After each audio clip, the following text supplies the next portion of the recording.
ሰላም አለይኩም። እሺ የመሲሁን አንዴ ልመልስልህ ከይቅርታ ጋር። እሺ ምን መሰለሽ ያለው ነገር ሐታ የضع قدمه فيها ይላል። ቅድም እየተናገርኩ ነበር። በገሃነም ላይ እግሩን እስኪያደርግ ድረስ ይላል። ገብቶሻል? ሰላም አለይኩም። እባክህ እያወራሁኝ ነው። እንዴት አገስ? እሺ እና በእርሷ ላይ በገሃነም ላይ እግሩን እስኪያደርግ ድረስ ይላል። ያ ነው ያደርጋል ሲባል ጊዜ እዚህ ቦታ ላይ ውስጥ ያስገባል ማለት አይደለም። ማድረግ ከላይ ያደርጋል ነው። ሐታ የضع قدمه የضع ማለት ወضع ማለት አደረገ ማለት ነው። ሐታ የضع እስከሚያደርግ ድረስ ፊሃ አይ ዐለይሃ በእርሷ ላይ እስኪያደርግ ድረስ ይላል። በእርሷ ላይ በገሃነም ላይ እግሩን ያደርጋል አላህ ሲባል ጊዜ እንደኛ እንደ ሰዎች አይነት አይደለም አደራረጉ። ከሰዎች ተቃራኒ የሆነ ነው። ምክንያቱም እርሱ በቁርአኑ ላይ በጣም ይናገራል። ለይሰ ከሚስሊሂ እኔንም አንዳች ነገር የለም እያለ ይናገራል። ከላይ ያለውን ሰው እባካችሁ አታስገቡት። ቅድም ገብቶ እንዲሁን የሚረብሽ ቦታ ላይ ነበረ። የሚረብሽ ቦታ ላይ ከሆነ ሰው ነዝርሁም ተሕተ ስራ እና እኔን የሚመስል ማንም የለም እያለ አላህ ስብሐነሁ ወተዓላ በባህሪያቶቹ እርሱን ማንም የሚመስል እንደሌለ ይናገራል። ስለዚህ አላህ ስብሐነሁ ወተዓላ በገሃነም ላይ እግሩን ያደርጋል ሲባል ጊዜ እኛ የሆነ እቃ ላይ አምጥተን እግራችንን ጫን እንደምናደርገው እና እንዲየረምጭጭ እንደምናደርገው እንደዛ አይደለም። እና ለይሰ ከሚስሊሂ ሸይኡን ይላል። ይህን ሲገልጽ ደግሞ እኔን የሚመስል አንዳች ነገር የለም እያለ ይናገራል። በሌላ ቦታ ላይ ፈላ ተድሪቡ ሊላሂ ልአምሳል ለእኔ ለአምላካችሁ ለአላህ አምሳያ አታድርጉልኝ እኔን የሚመስል የለምና ይላል። በስራዎቹም ሆነ እርሱን የሚመስል ማንም የለም። ልክ እንዲሁ በሌላ ቦታ ላይ አምላክ አላህ ስብሐነሁ ወተዓላ ወለም የኩን ለሁ ኩፉወን አሐድ ይላል። ለእኔ ማንም አንድም እንኳን ቢጤ የለኝም እያለ ይናገራል።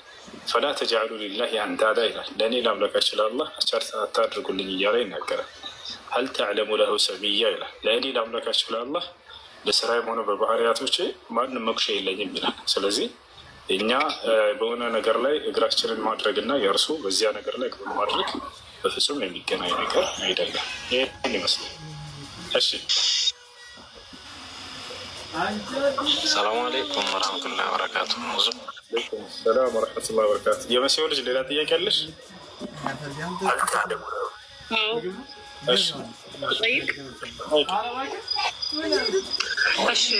ለምሳሌ በመጽሐፍ ቅዱስ መጽሐፍ የጻፉት ሐዋርያት ናቸው። ቁርአንን ማን የጻፈው? ቁርአን የጻፉት የነቢዩ ሙሐመድ ሰለላሁ ዐለይሂ ወሰለም ሰሃቦች ናቸው። ማስረጃ ካለሽ እሰጥሻለሁ። ነቢዩ ሙሐመድ ሰለላሁ ዐለይሂ ወሰለም ራሳቸው ስማቸውን እየጠሩ አንተ ጻፍ እያሉ ያዟቸው ነበር። ያም ይሄ የታዘዘው አካል እኔ ራሴ ከጻፍኩኝ እያለ ይናገራል። ነቢዩ ሰለላሁ ዐለይሂ ወሰለም ብድዑ ሊ ዘይደን ፈለክ ቁርአን ይላል። ዘይድን ጥሩት የሰማ ይላል። ዘይድ ሲናገር ምን ይላል? ኩና ኑአሊፉ ልቁርአን ዐንደ ረሱሊላህ ሰለላሁ ዐለይሂ ወሰለም ይላል። ከነቢዩ ሙሐመድ ሰለላሁ ዐለይሂ ወሰለም ዘንድ ቁጭ ብለን ቁርአን ስንጽፍ ነበር እያለ ይናገራል። እሺ ማስረጃ ተሰየት ይችላል? ይቀርታና ይቻላል።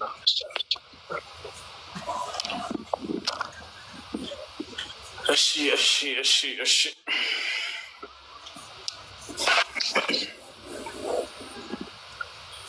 እሺ ከይቅርታ ጋር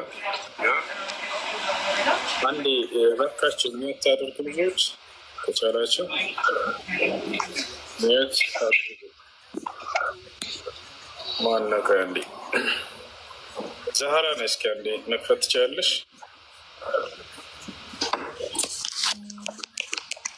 አሰላሙ አለይኩም ወረህመቱላሂ ወበረካቱ። ለምንድን ነው ቆይ አንተ እንትን ሚዩት ለምን ታደርገኛለህ? ለምን እንዳወራ ትፈቅድልኝ? ትጨርሰናለች። ዛህራ አንዴ መክፈት ትችላለሽ? እችላለሁ ሁሴን እና ከተበትል ቁርአን አንድ ያሳይል። መልካሙ ተረጋጋ። እሺ ተጨርሰና ልጅት ደግሞ አንተ ትጠይቃለህ። ሚዩት አናደርጋለሁ። እሷ ትጨርስ።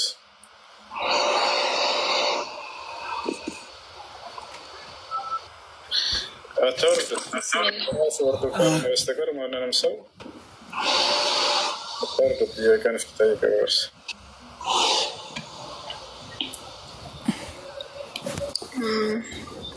ላዞራ እንዴት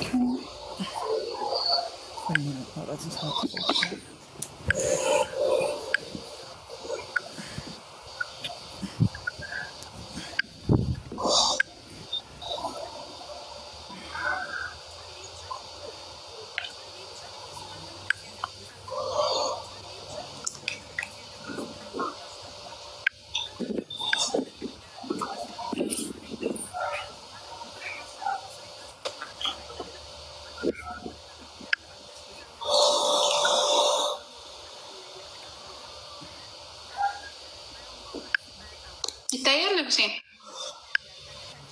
لا طيب ماشي. مات النبي صلى الله عليه وسلم ولم يجمع القرآن غير 4: أبو الدرداء ومعاذ بن جبل وزيد بن ثابت وأبو زيد.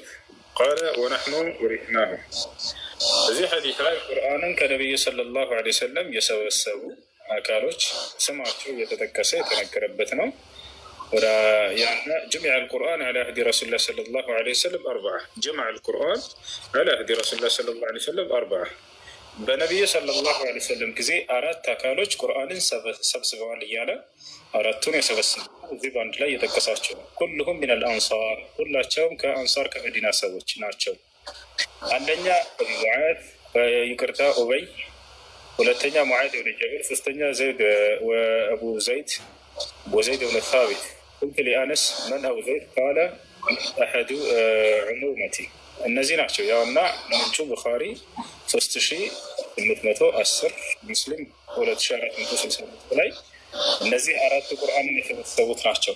አንድ ወደ አማርኛ እዚሁ ጋር እየቀየረላት የእሷ ምናልባት በትክክል ጎግል ከተረጎመው ትርጉሙ እንደነገርኩት ነው። ቁርአንን የሰበሰቡ 4 አካሎች ተብለው በአንድ ሐዲስ ላይ የተጠቀሱ ናቸው።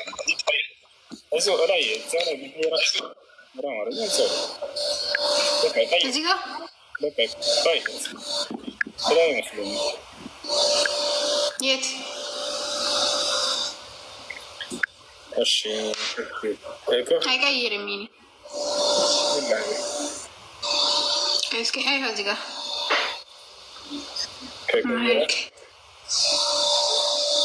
እስኪ ከቀየረ እኔ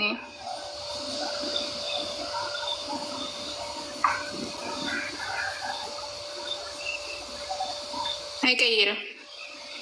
ኦኬ እሺ፣ እንዳሳየንሽ ነው። ምናልባት እስኪ የኔ ከቀይራም በአማርኛ ቢሆን ደስ ይለኛል። ምክንያቱም የአረብኛ ቆይ እንትን የተቀየረ ላሳያት አንዴ።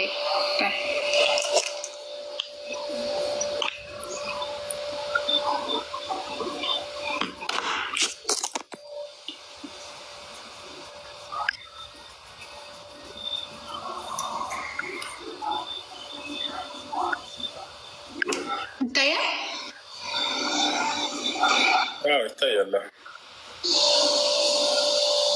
ከመጀመሪያ እሺ ያውና መጀመሪያ ላይ ከፍ አድርገው ዛሬ ከላይ ጀምሮ እንትን ብሎብሻል እና አቡ ዘይድ ብሎ ነው የሚጀምረው። ሰሂህ ቡኻሪ ቀተለ እንደተረከ ነብዩ ሰለላሁ ዐለይሂ ወሰለም በዚህ ዘመን ቁርአን የሰበሰቡት እነማን ናቸው ብዬ ጠየቅኩት። እነርሱም ሁሉም ከአንሷር ኡበይ፣ ሙዓዝ ኢብኑ ጀበል፣ ዘይድ ኢብኑ ሳቢት እና አቡ ዘር ናቸው ብሎ መለሰልኝ አለ። እነዚህ የነቢዩ ሰለላሁ ዐለይሂ ወሰለም ሰሃቦች ናቸው። ቁርአንን ከእርሳቸው ዘንድ የሰበሰቡ ያና ቀለውታል። ሰበሰቡ የሚለው ማለት የጻፉ ነው ወይስ ሰበሰቡ ማለት ይላ ይናገራል። መቼ እንደሆነ እዚያው በነቢዩ ሰለላሁ ዐለይሂ ወሰለም ከእርሳቸው ዘንድ ቁጭ ብለው የሰበሰቡ ናቸው ማለት የጻፉ ከእርሳቸው ሰብስበው የጻፉ ከአንድ ላስ እንደሆነ አንዱ ጊዜ ዛታቸው ሙት አድርጉ ልጆች ይታያል። በነቢዩ ሰለላሁ ዐለይሂ ወሰለም ጊዜ ይላል። በነቢዩ ሰለላሁ ዐለይሂ ወሰለም ጊዜ፣ ጊዜው መቼ ነው? በእርሳቸው ጊዜ 4 ከአንሳሮች ቁርአንን የሰበሰቡ ኡበይ፣ ሙዓዝ ብን ጀበል፣ አንደኛው ኡበይ ነው፣ ሁለተኛው ሙዓዝ ብን ጀበል፣ አቡ ዘይድ እና ዘይድ ብን ሳቢት ናቸው እያለ ይናገራል። እዚህ ጋር ምንጩ ያውና እዚህ እናገኘዋለን ተገልጿል። ቡኻሪ 3810 ላይ እናገኘዋለን። እዚህም ላይ ሁለተኛ ሌላ ሐዲስን እናገኛለን። ነቢዩ ሰለላሁ ዐለይሂ ወሰለም ሞቱና ቁርአንን የሰሩት 4 ሰዎች ናቸው እያለ ይናገራል። ይህ በትክክል አልተረጎመውም። ነቢዩ ሰለላሁ ዐለይሂ ወሰለም ከመሞታቸው በፊት ቁርአንን የሰበሰቡ ነው። እነሱም አቡ ደርዳ፣ ሙዓዝ ብን ጀበል፣ ዘይድ ብን ሳቢት እና ዘይድ ናቸው ይላል። እንደ አጠቃላይ እነዚህ በነቢዩ ሰለላሁ ዐለይሂ ወሰለም ዘንድ ቁርአንን ቁጭ ብለው የሰበሰቡ አካሎች ናቸው። 4ቱን ጠቅሷቸዋል። ምንጩ ቡኻሪ 3810 ላይ ታገኘዋለች። ሙስሊም 2465 ላይ እናገኘዋለን። እሺ መጽሐፍ ቅዱስን የጻፉት ሐዋርያቶች ናቸው ነው ያልሽው? የመሲሁ ይቅርታ አድርግልኝና አልተረዳኝም። ምክንያቱም የሰበሰቡና የጻፉ በጣም ነው የሚለያዩ።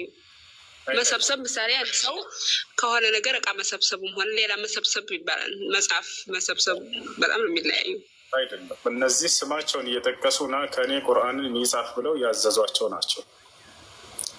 የሰበሰቡ ነው እኮ የጻፈ ለማለት ነው። በሌላ ሐዲስ ላይ ይሄ እነዚህ የተገለጹትን ነብዩ ሰለላሁ ዐለይሂ ወሰለም ከነዚህ መካከል ስማቸውን እየጠሩ እና ቁርአንን ከኔ ጻፍ እያሉ የተናገሩበትን ላሳይሽ። ጻፍ እያሉ አንቺ መጻፍን ይፈልጋል ያንን የሰበሰቡ ብሎ ገልጾት ነው።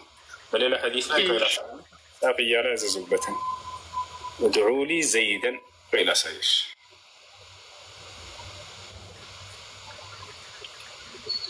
زيدا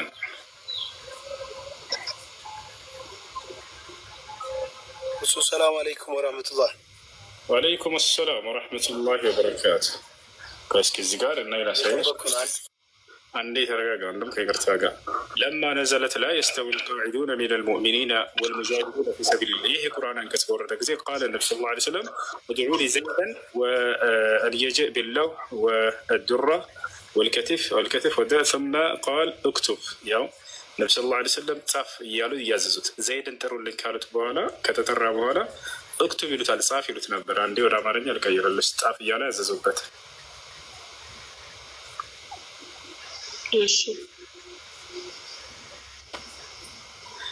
እሺ አንቀጹ በተወረደ ጊዜ እዚያ ምዕመናን ቤት ውስጥ የተቀመጡት በአላህ መንገድ ላይ የቤት አገልጋይ አይደሉም። ነቢ ሰለላሁ ዐለይሂ ወሰለም ዘይድን ጥራልኝ፣ ጽላትንም የቀለም ኳትንና ያውና ዘይድን ጥሩልኝ ያሉ ነቢ ሰለላሁ ዐለይሂ ወሰለም ዘይድ የተባለው ቅድም ከሰበሰቡት ከተባለው መካከልና የጽላቱንና የቀለም ኳቱን ትከሻምራች ወይም የተሰበሰቡት ከዚያ መንገድ የተቀመጡት በአላህ መንገድ ላይ የሚታገሉት ላይ አይስተካከሉም ብለው ጻፍ እነዚህ ጋር ነቢዩ ሰለላሁ ዐለይሂ ወሰለም ጻፉ እያሉ ያዘዙባቸው። እነዚህ ጋር ይሄ ጻፉ እያሉ ነቢ ሰለላሁ ዐለይሂ ወሰለም ያዘዙባቸው ነው። ከነቢዩ ሰለላሁ ዐለይሂ ወሰለም ጀርባ አምር ብኑ ኡሙ መክቱም የተባሉት አይነ ስውሩ የአላህ መልክተኛ ሆይ እያለ እዚህ የተናገረው ነው። እሱ እንደ አጠቃላይ እዚህ ጋር ነቢዩ ሰለላሁ ዐለይሂ ወሰለም ጻፉ ብለው ያዘዙባቸው ቃል ያው ነው።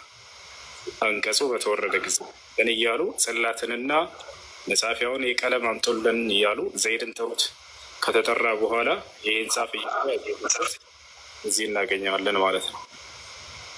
ይህን ይመስላል። እሺ ስለዚህ ሰሃቦቹ ናቸው የጻፉት ማለት ነው። በጠቅላላው የነቢዩ ሰለላሁ ዐለይሂ ወሰለም ሰሃቦች ናቸው። ነቢ ሰለላሁ ዐለይሂ ወሰለም ቃል በቃል የሚያዛቸው ነበር።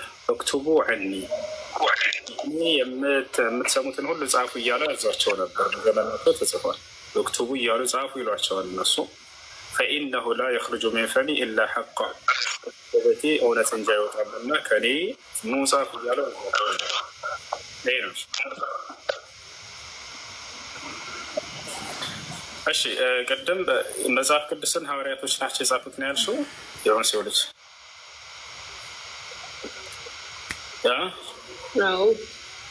እሺ ኢየሱስ ክርስቶስ ስንት ሐዋርያቶችን መርጦ ነበረ?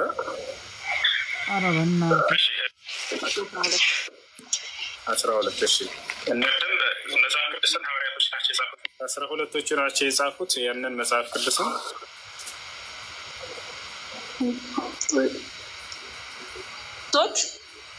ከ12ቱ ሐዋርያት እነዛ ናቸው የጻፉት ኢየሱስ ክርስቶስ ከመረጣቸው መካከል የሆኑት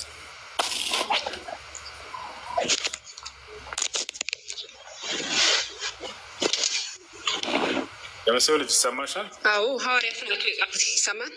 በጣም ጥሩ። እሺ ተማርጌያለሁ። ሉቃስ እና ማርቆስ ኢየሱስ ክርስቶስ ከመረጣቸው ከ12 ደቀ መዛሙርት ናቸው። እነሱ ወንጌላትን የጻፉት ለምሳሌ አዎ እነ ቅዱስ ዮሐንስ፣ እሺ እነ ማቴዎስ፣ ሉቃስ እና ማርቆስ እነ ሉቃስ ናቸው የጻፉት። ከ12 ደቀ መዛሙርት መሆናቸውን ማስረጃሽ ምንድን ነው?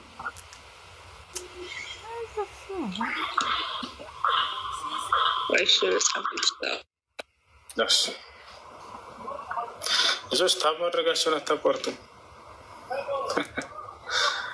ለምንድን ነው እናቴ ታብ? አይኔን ተሽሎኛል መሰል እስካሁን አላየሁትም። ኧረ በአላህ ተሽሎኛል። ለምንድን ነው መነጽር ማድረግ ይሻለ? ለውጥ አለው ትንሽ አልሐምዱሊላህ። የህመም ስሜት የለውም። ለውጥ አለ የእውነት ወላሂ የእውነት ያለው ይመስለኛል።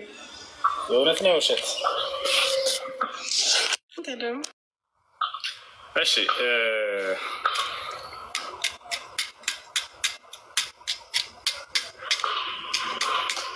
ታብ አድርጉ። እሺ 177,000 ይላል። 178,000 አስገቡት።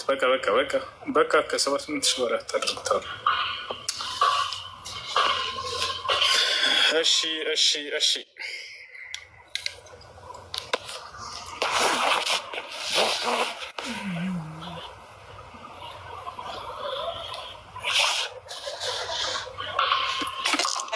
ወዛን እኮ መጥቷል። ወዛን እና ዳኝ አሉ።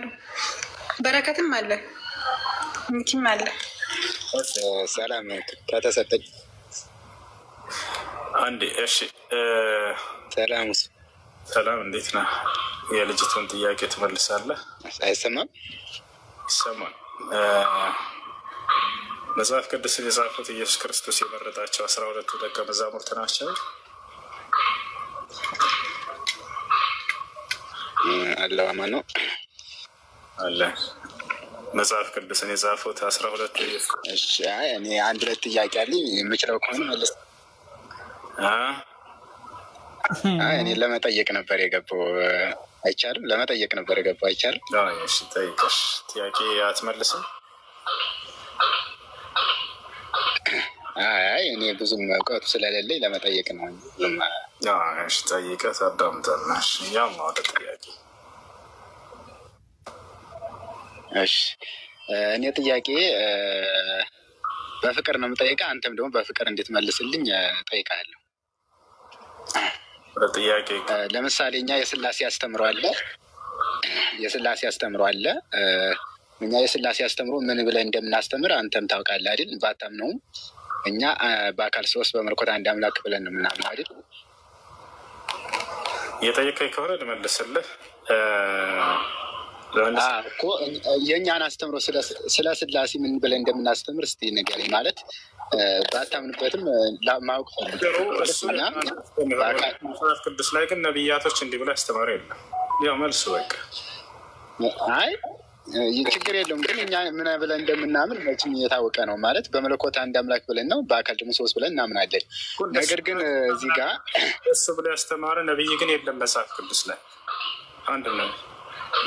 ምን ብሎ ያስተማረ? አምላክ በመለኮት አንድ ነው፣ በአካል ሶስት ነው ብሎ ያስተማረ። አንድና ሶስትነቱን እኮ በመጽሐፍ ቅዱስ ተነግሯል ብዙ ጊዜ። ስለዚህ መግባት አያስፈልግም። የቱ ጋር ነው አምላክ በመለኮት አንድ ነው በአካልም ሶስት ነው ብሎ ያስተማረው ነቢይ ማን ነው? ለመጀመሪያ ግልጽ ለግልጽ ባይጻፍም ቀጥታ ደግሞ ጌታ እግዚአብሔር ደግሞ አንድና ሶስትነቱን ገልጿል። ይህ በብዙ መጽሐፍ ላይ ማየት ይቻላል። ሰፋ ባለ ጊዜ እኔ በዛ ይዤ አንድ ለመጠይቅ ፈልጌ ነው። ሱራ 4 አዳምጥ እንጂ። ስለዚህ መጽሐፍ ላይ የለም። አያችሁት? ግን ያምናሉ። እዚህ ዓለም ላይ በጣም የሚገርመኝ እንዲህ አለ። በስርዓት ነው ያለ። ስለዛ እናወራለን። አለ በስርዓት ነው ያለ። አዳምጥ፣ ረጋ በል። ሰው እንዴት ነው እምነቱን መስርቶ ከዛ ግን ማስረጃ በሌለው ነገር ላይ ሊሆን የሚችለው? መጽሐፉ ላይ ያለው ሌላ በግልጽ አልተጻፈም ይሏቸዋል። እኛም እናናታቸው ካስፈለገ እኮ ረበ ፈጣሪ ከስፈል እንጂ እዚህ ጋር ፖለቲካ እየሰራ ስለሆነ ነው። እኔ ጥያቄ ነው የገባሁት ለንጽጽር ሳይሆን። ቶታ ማነው በአንተ ላይ ፖለቲካ የሚሰራው? በስነ ስርዓት ጠይቁ። ልክ ስመለስ ጊዜ ደግሞ አትንጫጫ። هاي ጥያቄ ላይ በረከት ወይ ሰላም ነው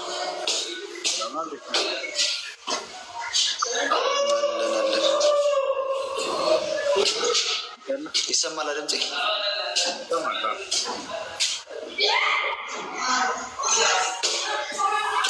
እሺ እና አንድ እንደ ኮመንት መጀመሪያ ጠያቂ ከእንትን ከማለቴ በፊት ማን ነው እንደ ኮመንት ልንገርህ ወደ ጥያቄ ግባ። አንድ ክርስቲያን ሲናገር ማለት ነው አናግረው እስኪ የሆነ እንትን አናግረው የሆነ ደቂቃ ስጠው። አይደለም እንትን ስለማይሆን ነው በቃ ክርስቲያን እንዲናገር ሲል ማለት ነው አታናግርም።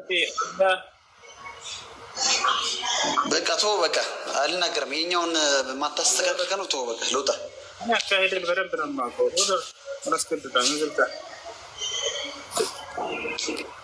እኔ እዚህ ጋር የተቀመጥኩት የእናንተን ተረት ለመስማት ሳይሆን ጭንቅላታችሁን እንድታሰሩና በማስረጃ እንድታወሩ ነው። እሱ የሚፈልገው ምንድነው? ማስረጃ ያልኩ የምጠይቃቸውን ነገር ዝም በል ያውርና አውራ ዝም ብለን ነው የሚለው። ላ እንደዛ አንተንም እየጎዳህ ነው እንደዛ ዝም ካልኩ። እኔ ከኪሳ እያወጣህ እንድትነግረኝ አይደለም። ለምጠይቅህ ጥያቄ ማስረጃ ስትባል ጊዜ ይሄ ከሆነ የሚከነክናችሁ ቆም ብላችሁ አስቡ እንጂ እምነት ያለ ማስረጃ ይገነባ። አትጠይቀን ማስረጃ ነው። ገብቷል አይደለ? እምነታችን ዝም ብለን እዚህ እንናገር። ላ ይሄ ቸርች እኮ አይደለም፣ የውይይት ቦታ ነው። ቤተክርስቲያን ቁጭ ብሎ የሚያዳምጥህ ህዝብ አለ። ማሻአላህ። ላ እዚህ እንደዚህ አይደለም። ሙስሊሞች ጋር ለእያንዳንዱ ለምትናገረው መሰረታዊ እምነቶችህ እዚህ ማስረጃ እያልኩኝ እዚህ እያስኩ ነው ጠይቀህ። ይሄ የሚደብርህ ከሆነ አትግባ። ይታል እሺ። ጥያቄ ያለው ማንኛውም ክርስቲያን ጋር ይችላል። በማስረጃ አውሩ። ያለ ማስረጃ አታውሩ፣ ነውር ነው። ስለ እምነት በተለይ ያለ ማስረጃ አይወራም። እምነት በጣም አደገኛ ነገር ነው። ከሞት በኋላ ያለ ህይወታቸው የሚወሰንበት ነገር ነው። ስለዚህ ቆም ብላችሁ አስቡ።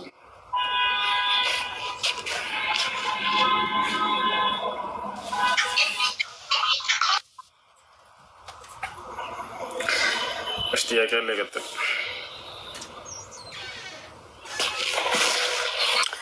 ሁሱ ሰላም ነው?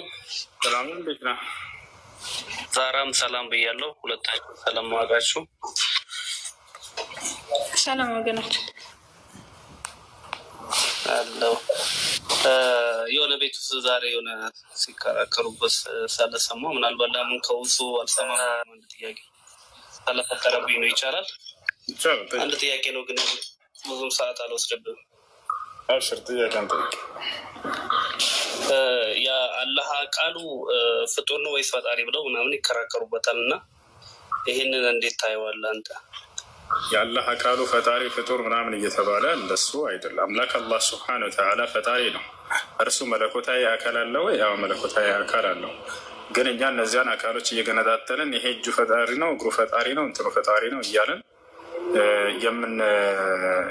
የምንከፋፍል አይደለንም። ካለ ነው አምላክ አላህ ቃሉ ፈጣሪ ነው፣ እንትኑ ፈጣሪ ነው፣ መንፈሱ ፈጣሪ ነው፣ እሱ ፈጣሪ ነው። ስለዚህ ስንት ፈጣሪዎች አሉ ወደሚለው እንደዛ አይደለም። ገብታችኋል? አምላክ አላህ ስብሐነ ወተዓላ ፈጣሪ ነው። አላህ በቁርአን ላይ ሲናገር ዛሊኩም አላሁ ረብኩም አካሉን አይደለም ወስዬ ስለ አካሉ ዛራ መልሳልኛለች። ቃሉን ነው። ኦኬ ቃሉ ባህሪው ነው። ቃሉ ባህሪው ነው። አላህ ስብሐነ ወተዓላ ፈጣሪ ነው። በምንድን ነው የሚፈጥረው ከተባለ በቃሉ ይፈጥራል፣ ያስገኛል። ያ ነው። ነገር ግን ያን ቃሉን ፈጣሪ ነው ወይንም ደግሞ ፍጡር ነው ተብሎ የሚገለጽ አይደለም። ሲፈቱን ሲፋቲሂ ከላሙሁ ስብሐነሁ ወተዓላ ሲፈቱን ሚን ሲፋቲሂ ከባህሪያቶች መካከል አንድ ባህሪው ነው። አምላክ አላህ ስብሐነሁ ወተዓላ ሁን በሚለው ቃሉ ሁሉ ነገር ያስገኛል። አስገኘው ማን ነው ከተባለ አላህ ነው። በምኑ? በቃሉ። ያ ቃሉ ራሱ ነው ፈጣሪው ነው እሱ ቃሉ ማለት እንችላለን? ላ አይደለም። ወታቸዋል። ፈጣሪ አላህ ስብሐነሁ ወተዓላ ነው።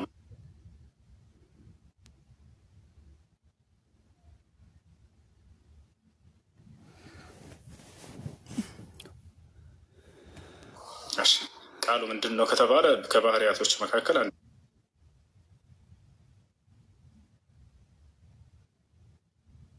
ባህሪው ነው። እርሱ ተናጋሪ ነው። በዚያ በንግግሩ ነገራቶችን ያስገኛል፣ ይፈጥራል። መሲሁ በምን እንደሚገኝ ማርያም ገብርኤልን በጠየቀችው ጊዜ ሁን በሚለው ቃሉ ያስገኘዋል ብሎ ነገራት። ማስረጃ በሱራ ላይ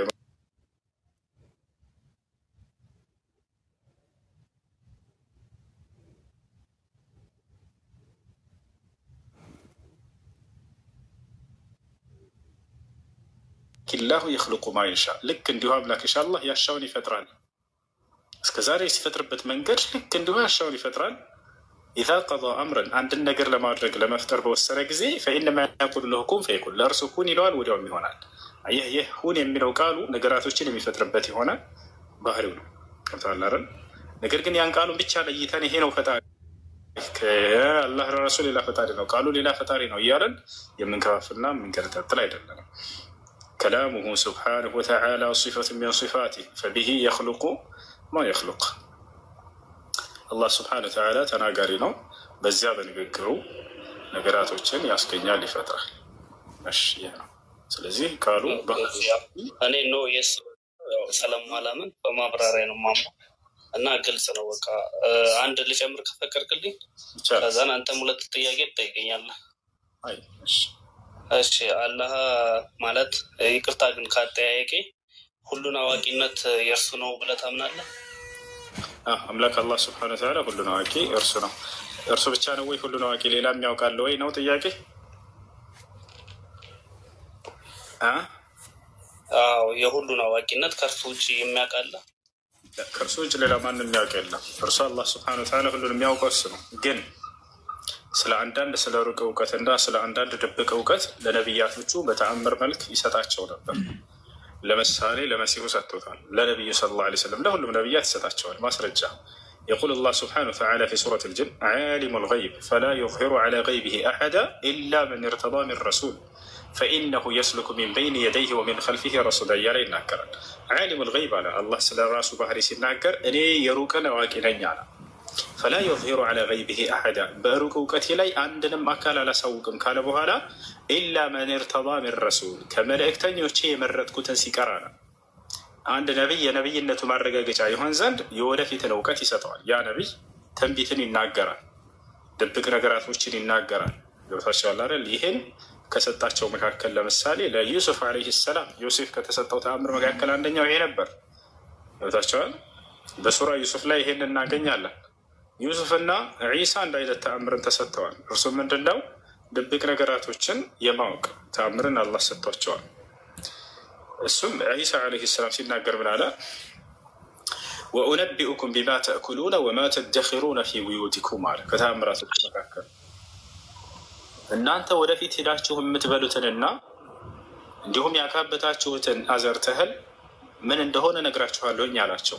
እዛው ፊቱ ህዝቡ ቆሞ ምን እንደሚበሉ ምሳቸውን ይነግራቸው ነበር ከመሄዳቸው በፊት። እንዲሁም ጉድጓድ ውስጥ ምን እንደደበቁ እንትን ማሽላ ይሁን ጤፍ ይሁን ምን ይሁን ያለውን ነገር ይነግራቸዋል ሳያይ። ይህን እውቀት አምላክ አላህ ለአንዳንድ ነቢያቶች በተአምር መልክ ይሰጣቸው ነበር። ዒሳም ይሄ ተአምር እንደሆነ ሲገልጽ ምን አለ? ኢነ ፊ ዛሊከ ለአየተን ለኩም ኢን ኩንቱም ሙእሚኒን አላቸው። እናንተ ምእመናን እንደሆናችሁ በዚህ ውስጥ ለእናንተ ተአምር አለላችሁ አላቸው ይላል። አያደለ? ስለዚህ ለነቢያቶቹ የሩቅንና ድብቅ ነገራቶችን አንዳንድ እውቀቶችን ይሰጣቸዋል። ይህም ከነቢይነታቸው ማረጋገጫ ይሆን ዘንድ ነው። እሺ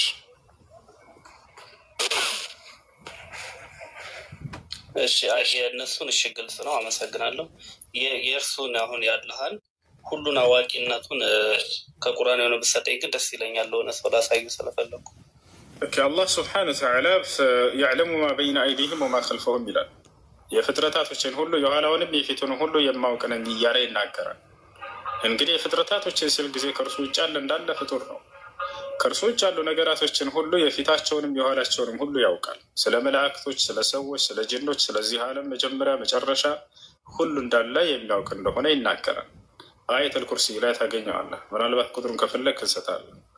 እንዲሁም በሌላ ቦታ ላይ አላህ ስብሐነ ወተዓላ ወላሁ ዓሊሙን ቢማ ተዕመሉ በምትሰሩት ስራ ሁሉ አዋቂ ነኝ እያለ ይናገራል። ወካነ አላሁ ዓሊመን ሐኪማ ይላል። እኔ አምላካቸው አላህ አዋቂና ጥበበኛ ነኝ እያለ ብዙ ቦታ ላይ ይሄን ባህሪውን ይናገራል። እሺ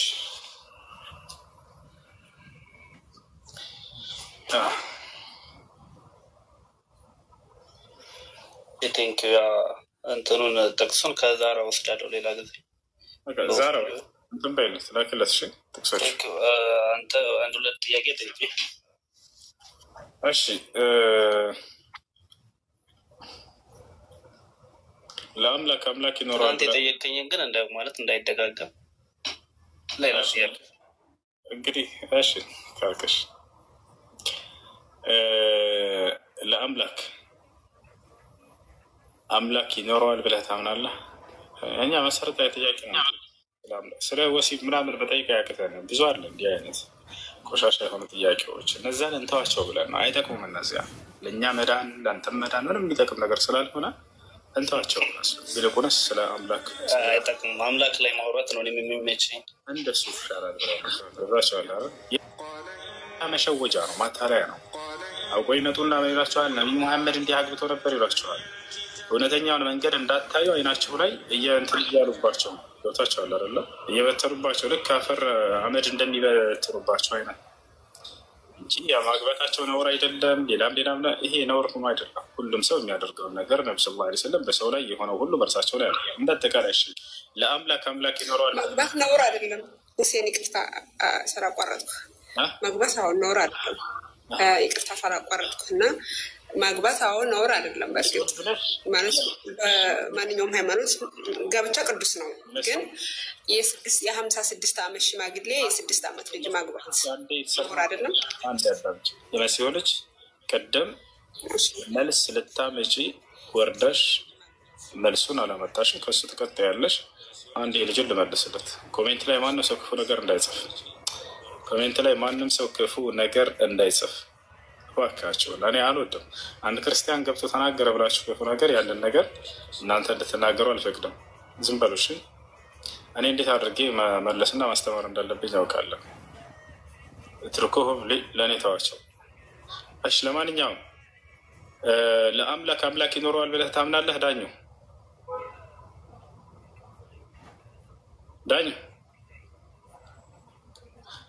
አለ አምላክ ስንል ምን እያልን ነው?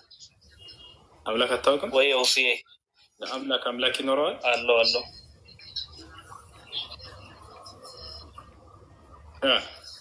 ማለት ፈጣሪን እያልን ነው።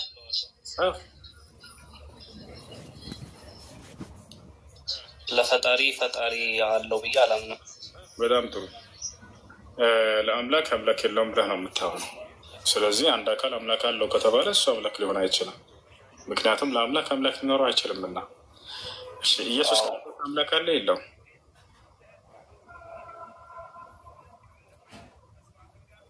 ለአካል ከሆነ ለአካሉ አምላክ አለው። ኢየሱስ ክርስቶስ የሚባለው አካል አምላክ አለው የለው? ኢየሱስ ክርስቶስ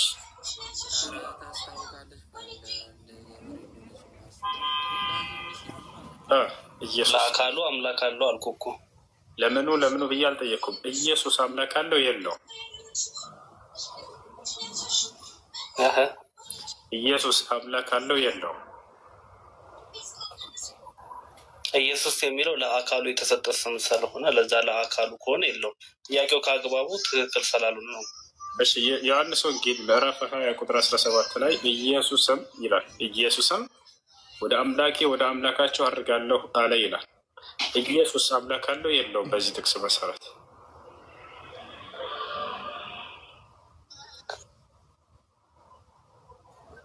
ለዛ ለስጋው አምላክ አለው ሰውኛ ስለሆነ ለስጋው የሚል ጥቅስ አለ እዚያ ቦታ ላይ። አምላክ አለኝ ያልኩት ለስጋዬ ነው ብሎ አስተምሯል ኢየሱስ ወይንስ አላስተማረም?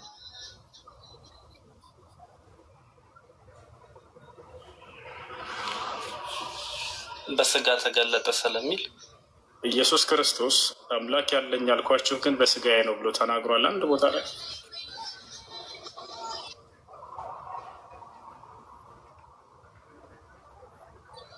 የተገለጠው በስጋ ነው። መጀመሪያ ቃል ሲኖር የነበረው ከአብ ጋር ስለሆነ ኢየሱስ ክርስቶስ እሱ ቃልም ደግሞ እግዚአብሔር እንደሆነ ዮሐንስ ላይ አይተናል። ወደ ዮሐንስ ጋር እንወጣል። ኢየሱስ ክርስቶስ ግን ስለ አምላክ እንዳለው ሲያስተምር አምላክ ያለኝ በስጋዬ ነው ብሎ አስተምሯል ወይ? አንድ ቦታ ላይ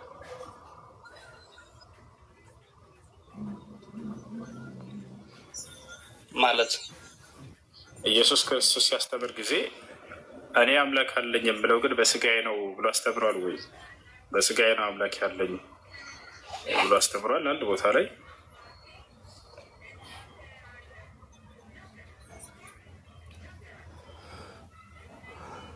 በስጋ ተገለጠ ስለምን ያለው እንጂ እኮ ስጋው አምላክ ሁላችንም በስጋ ነው እያልን አይደለም እኮ። ገና ተጀምሮ እጸጥ አለበት እየጠየቀኛል። ኖ የስ እንደዛ ነው አንተ የፈለገኛል አይደለም። ምን አለ እኛ ሁላችንም በስጋ ነው የመጣ ነው እሱ ሳይሆን ጥያቄው ኢየሱስ ክርስቶስ እዚያ ጥቅስ ላይ ያመጣሁለት ጥቅስ ላይ አምላክ እንዳለው ይናገራል። ግን አምላክ እንዳለው ሲያስተምር ጊዜ እኔ አምላክ ያለኝ በስጋዬ ነው ብሎ አስተምሯል ወይ?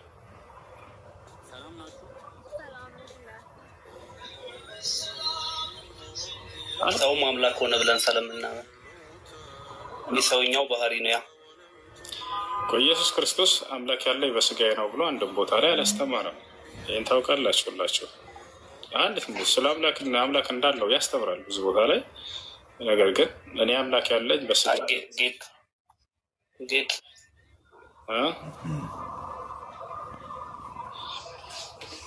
ምን ልትል ነበር? ጌትነቱን ሲናገር ከአምላክነቱ ነው። ስጋውን ሲናገር ደግሞ ከመምህርነቱ ከማስተማርነቱ ይናገራል። በዮሐንስ 13 ላይ ጌትነት የሚባለው ራሱ ለሱ በመደረግ ያገኘው ጌትነት ነው። ያ ማለት እኔና አብም አንድ ነን ይላል ዮሐንስ 14 ላይ። ግን ዮሐንስ 13 ላይ 13 ላይ ጌታና መርትልኛላችሁ አለ። ልትል ነው አይደለ? ይህን ጌትነቱን ኢየሱስ ክርስቶስ በመደረግ ያገኘው ጌትነት ተደርጎ ነው አይደለ? ያ ማለት ልክ እግዚአብሔር ጌታ ያደርጋል በርካታ ቃሎች እኮ ስልጣንን ሁሉ ለልጁ ሰጠው እኮ ስለሚል እንደዛ ስለምናምን፣ ስለዚህም መለኮታዊ ባህሪ እንዲሰጥ እኮ አይደለም። ይሄ በመደረግ ያገኘው ጌትነት ነው እኮ። እኛም ስልጣንን ሁሉ ለልጁ በመደረግ ያገኘው ጌትነት ነው እንጂ መለኮታዊ ጌትነት አይደለም። እኛ ስልጣንን ሁሉ ስልጣንን ሁሉ ለእርሱ ሰጠው ስለሚል፣ እንደዚሁም ደግሞ ኢሳያስ 6:9 ላይ ስለዚህ መሰጠቱ ፍጡር መሆኑን ያሳያል። ወንድ ልጅም ተወልዶልናል እና ሰጪው ማን ነው? ስልጣንን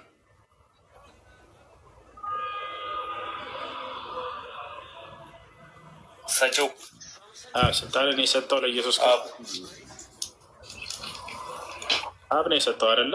ስለዚህ ኢየሱስ ክርስቶስ ምንድነው? ተቀባይ ነው አይደለ?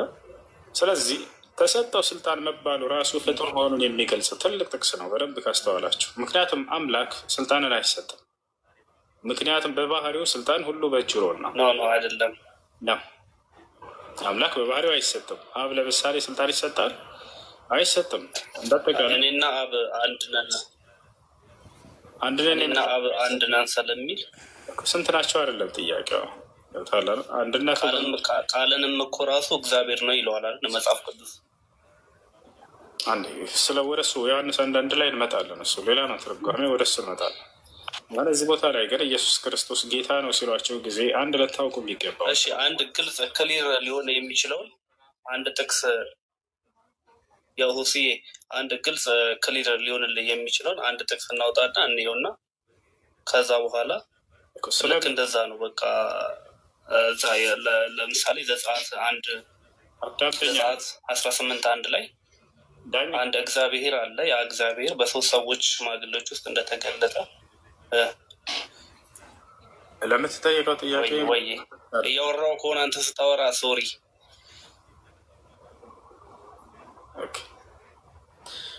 ኢየሱስ ክርስቶስ አምላክ እንዳለው አንደኛ ያስተምራል። የተሰማ ይቆራረጣል ግን በነገራችን ላይ እኔ ጋር ይሁን እነሱ ጋር ምንም ማድረግ አይቻልም። እየዘገየ መሰለኝ የሚደርሰው።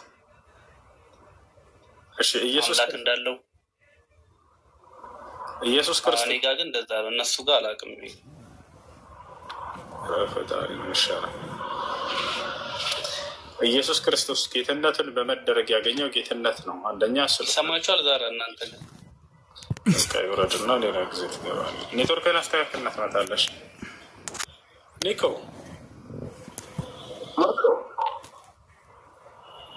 ኒኮ የመሲው ወጣሽ እንዴ? ኒኮ እኮ አልገባም። ሁሴን ገብተን ግን በትክክል ተናገር እንደገባ ያሳየኛል።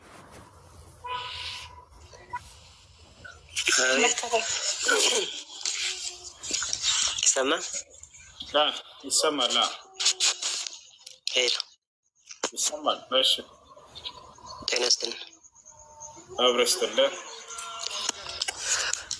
ሄሎ አቤት። የሰማን ወይ ኔትወርክ ምን አይነት የተረገመ ነው? እሺ ልጆች አንዴ ይሰማል። ዛሬ ምንድን ነው?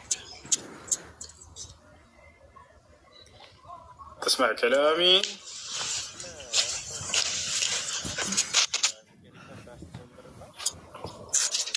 ناويت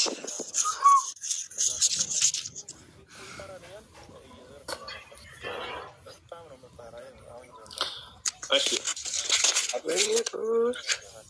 አክረሙ ጥያቄ አለ? አዎ ሰላም አለይኩም ወራህመቱላሂ ወበረካቱ። ወራህመቱላሂ ወበረካቱ። እንዴት ነህ? ሰላም ነህ? ሰላም ነህ? አልሐምዱሊላህ። አፍያ ኢማን አይንን ተሻለ? አዎ የተሻለ ነው አልሐምዱሊላህ። ተሻለ? አብሽር ይሻላል። በቃ እንትን ነበረ ያው እንትን ልጠይቅ ብዬ ነበር። እሺ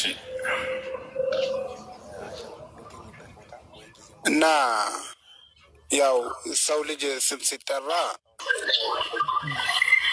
በአላህ ስሞች ቀጥታ መጠራት አይቻልም ማለት።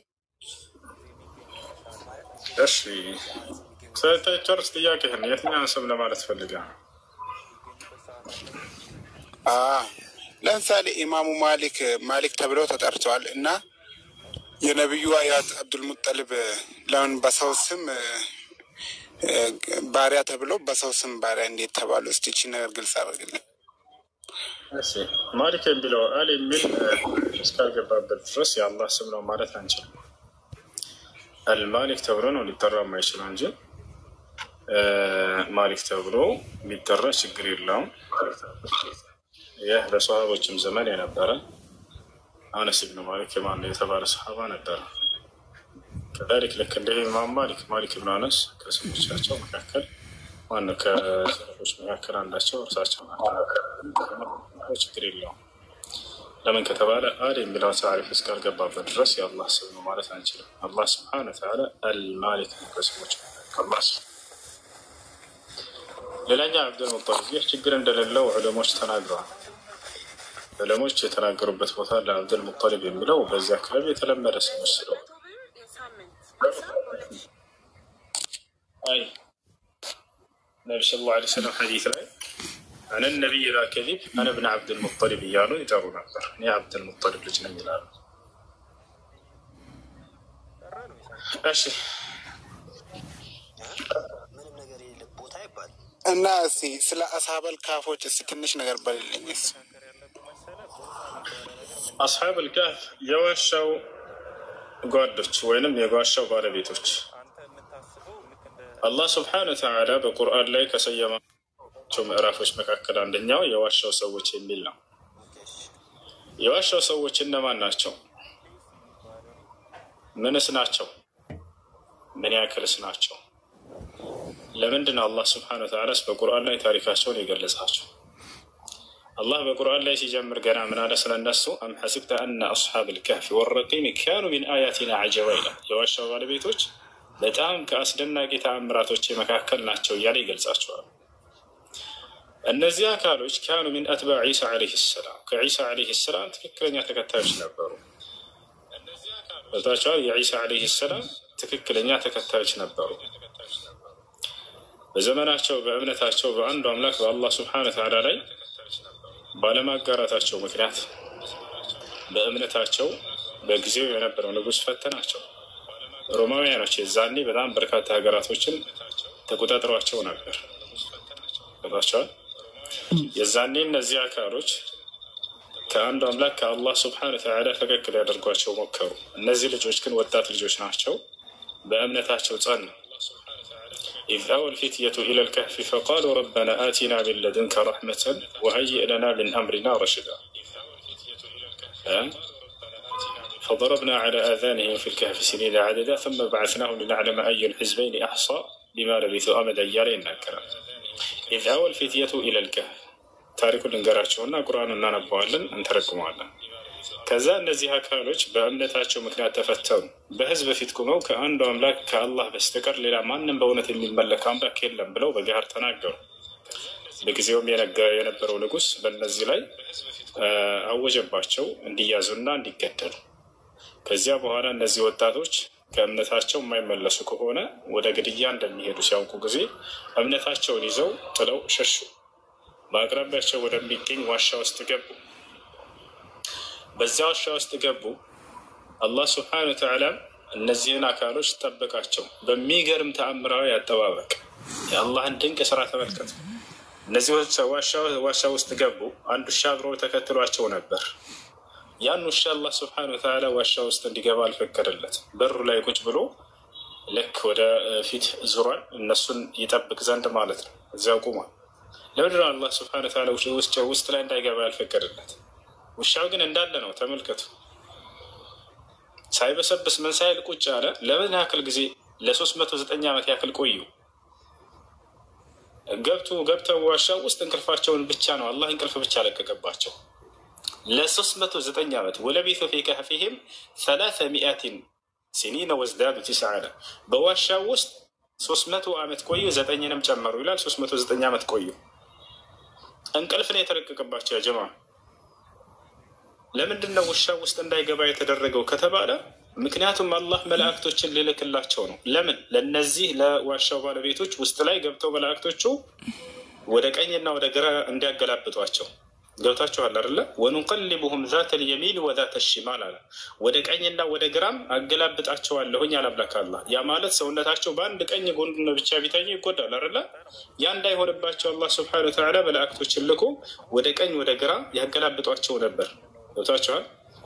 መላእክቶች ደግሞ ውሻ ካለበት ቦታ ሊገኝ አይችሉም እና ያንን ውሻ እንዳይገባ ያደረገው አላህ ስብሐነሁ ወተዓላ ለዚያ መልአኩ ጅብሪል ዓለይሂ ሰላም ምን አለ? ኢና ነሕኑ መዓሸረ ልመላኢካ ላ ነድኹሉ በይተን ፊሂ ኪላብ ወተማሲል አለ። እኛ መላእክቶች ውሻና ምስል ካለበት ቤት አንገኝም አለ። ከታችኋል አይደል? ስለዚህ ያሉ ለምንድን ነው ውሻ ካለበት ቦታ የማይገኙት መላእክቶች ከተባለ ምክንያቱም መላእክቶች ንጹህ ናቸው፣ ጠሃራ ናቸው። ጠሃራ ቦታ ካልሆነ በስተቀር አይገኙም። ከታችኋል? የተወሰኑ መላእክቶች ሲቀሩ እነዚያም ማን ናቸው? መልአኩ መለኩል መውት የሞት መልአክ። እርሱ የትም ቦታ ብትሆን የሞት መልአክ መጥቶ ይወስዳል ጊዜ ከተወሰነበት። ከዛሊክ ልክ እንዲሁ ከተበት አዕማል ልዕባድ የሰዎችን ስራ ጸሐፊዎች መላእክቶች ወኢና ዓለይኩም ለሓፊዚነ ኪራምን ካቲቢነ ያዕለሙነ ማ ተፍዓሉን ብሏል። በእናንተ ላይ የተከበሩ ጠባቂዎች አሉ ይላል። ገብታችኋል? ወኢና ዓለይኩም ለሓፊዚን በእናንተ ላይ ጠባቂዎች አሉ።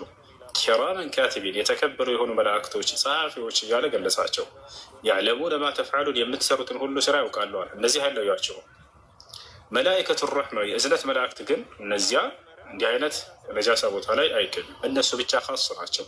ሀል ከላም ምን ነቢ ሰለላሁ ዐለይሂ ወሰለም ሚን ጅብሪል ዐለይሂ ሰላም ዓሙን ዩራዱ ቢሂ ልኹሱስ ወሂየ መላኢከቱ ረሕማ የእዝነት መላእክቶች ናቸው እንጂ የሚታሰብበት ሁሉም መላእክት እንዳው ነጃሳ ቦታ አይገኝም ማለት አይደለም። ገብታችኋል አይደል?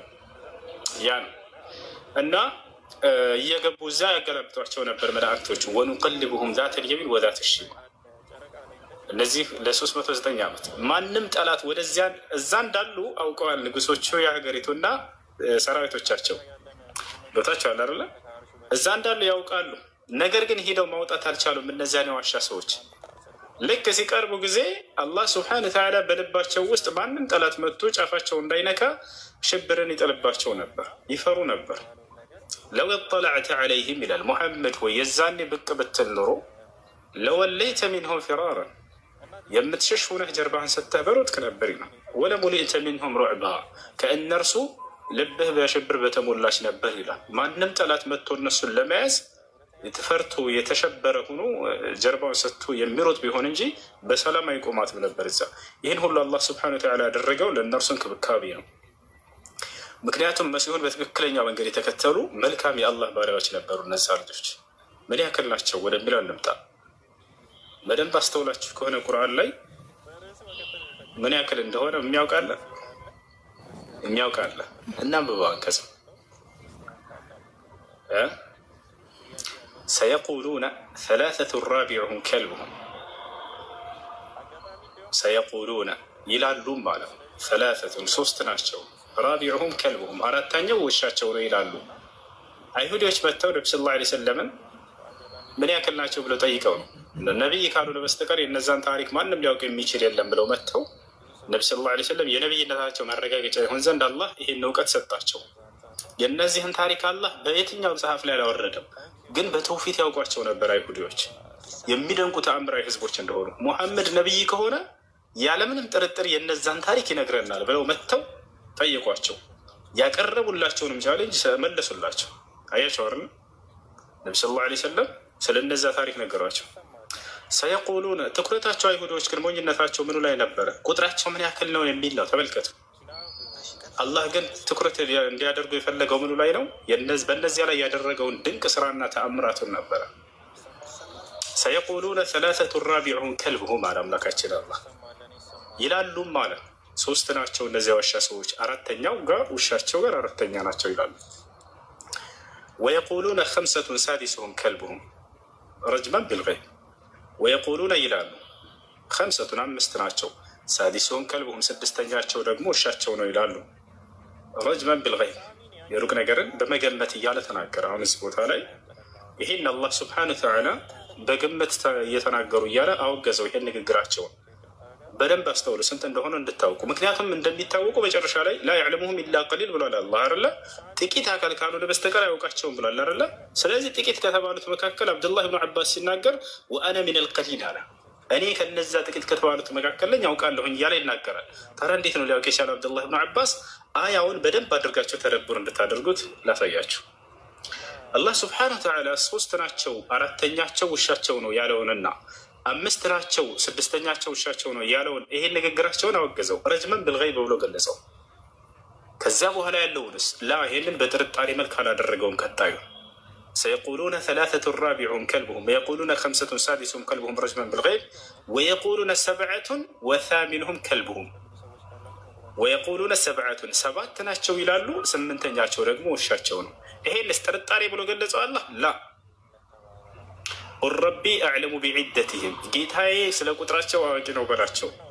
ማ ያዕለሙሁም ኢላ ቀሊል ላ ያዕለሙሁም ኢላ ቀሊል ጥቂት አካል ካልሆነ በስተቀር አያውቃቸውም እያለ አላህ ስብሐነሁ ወተዓላ ተናገረ።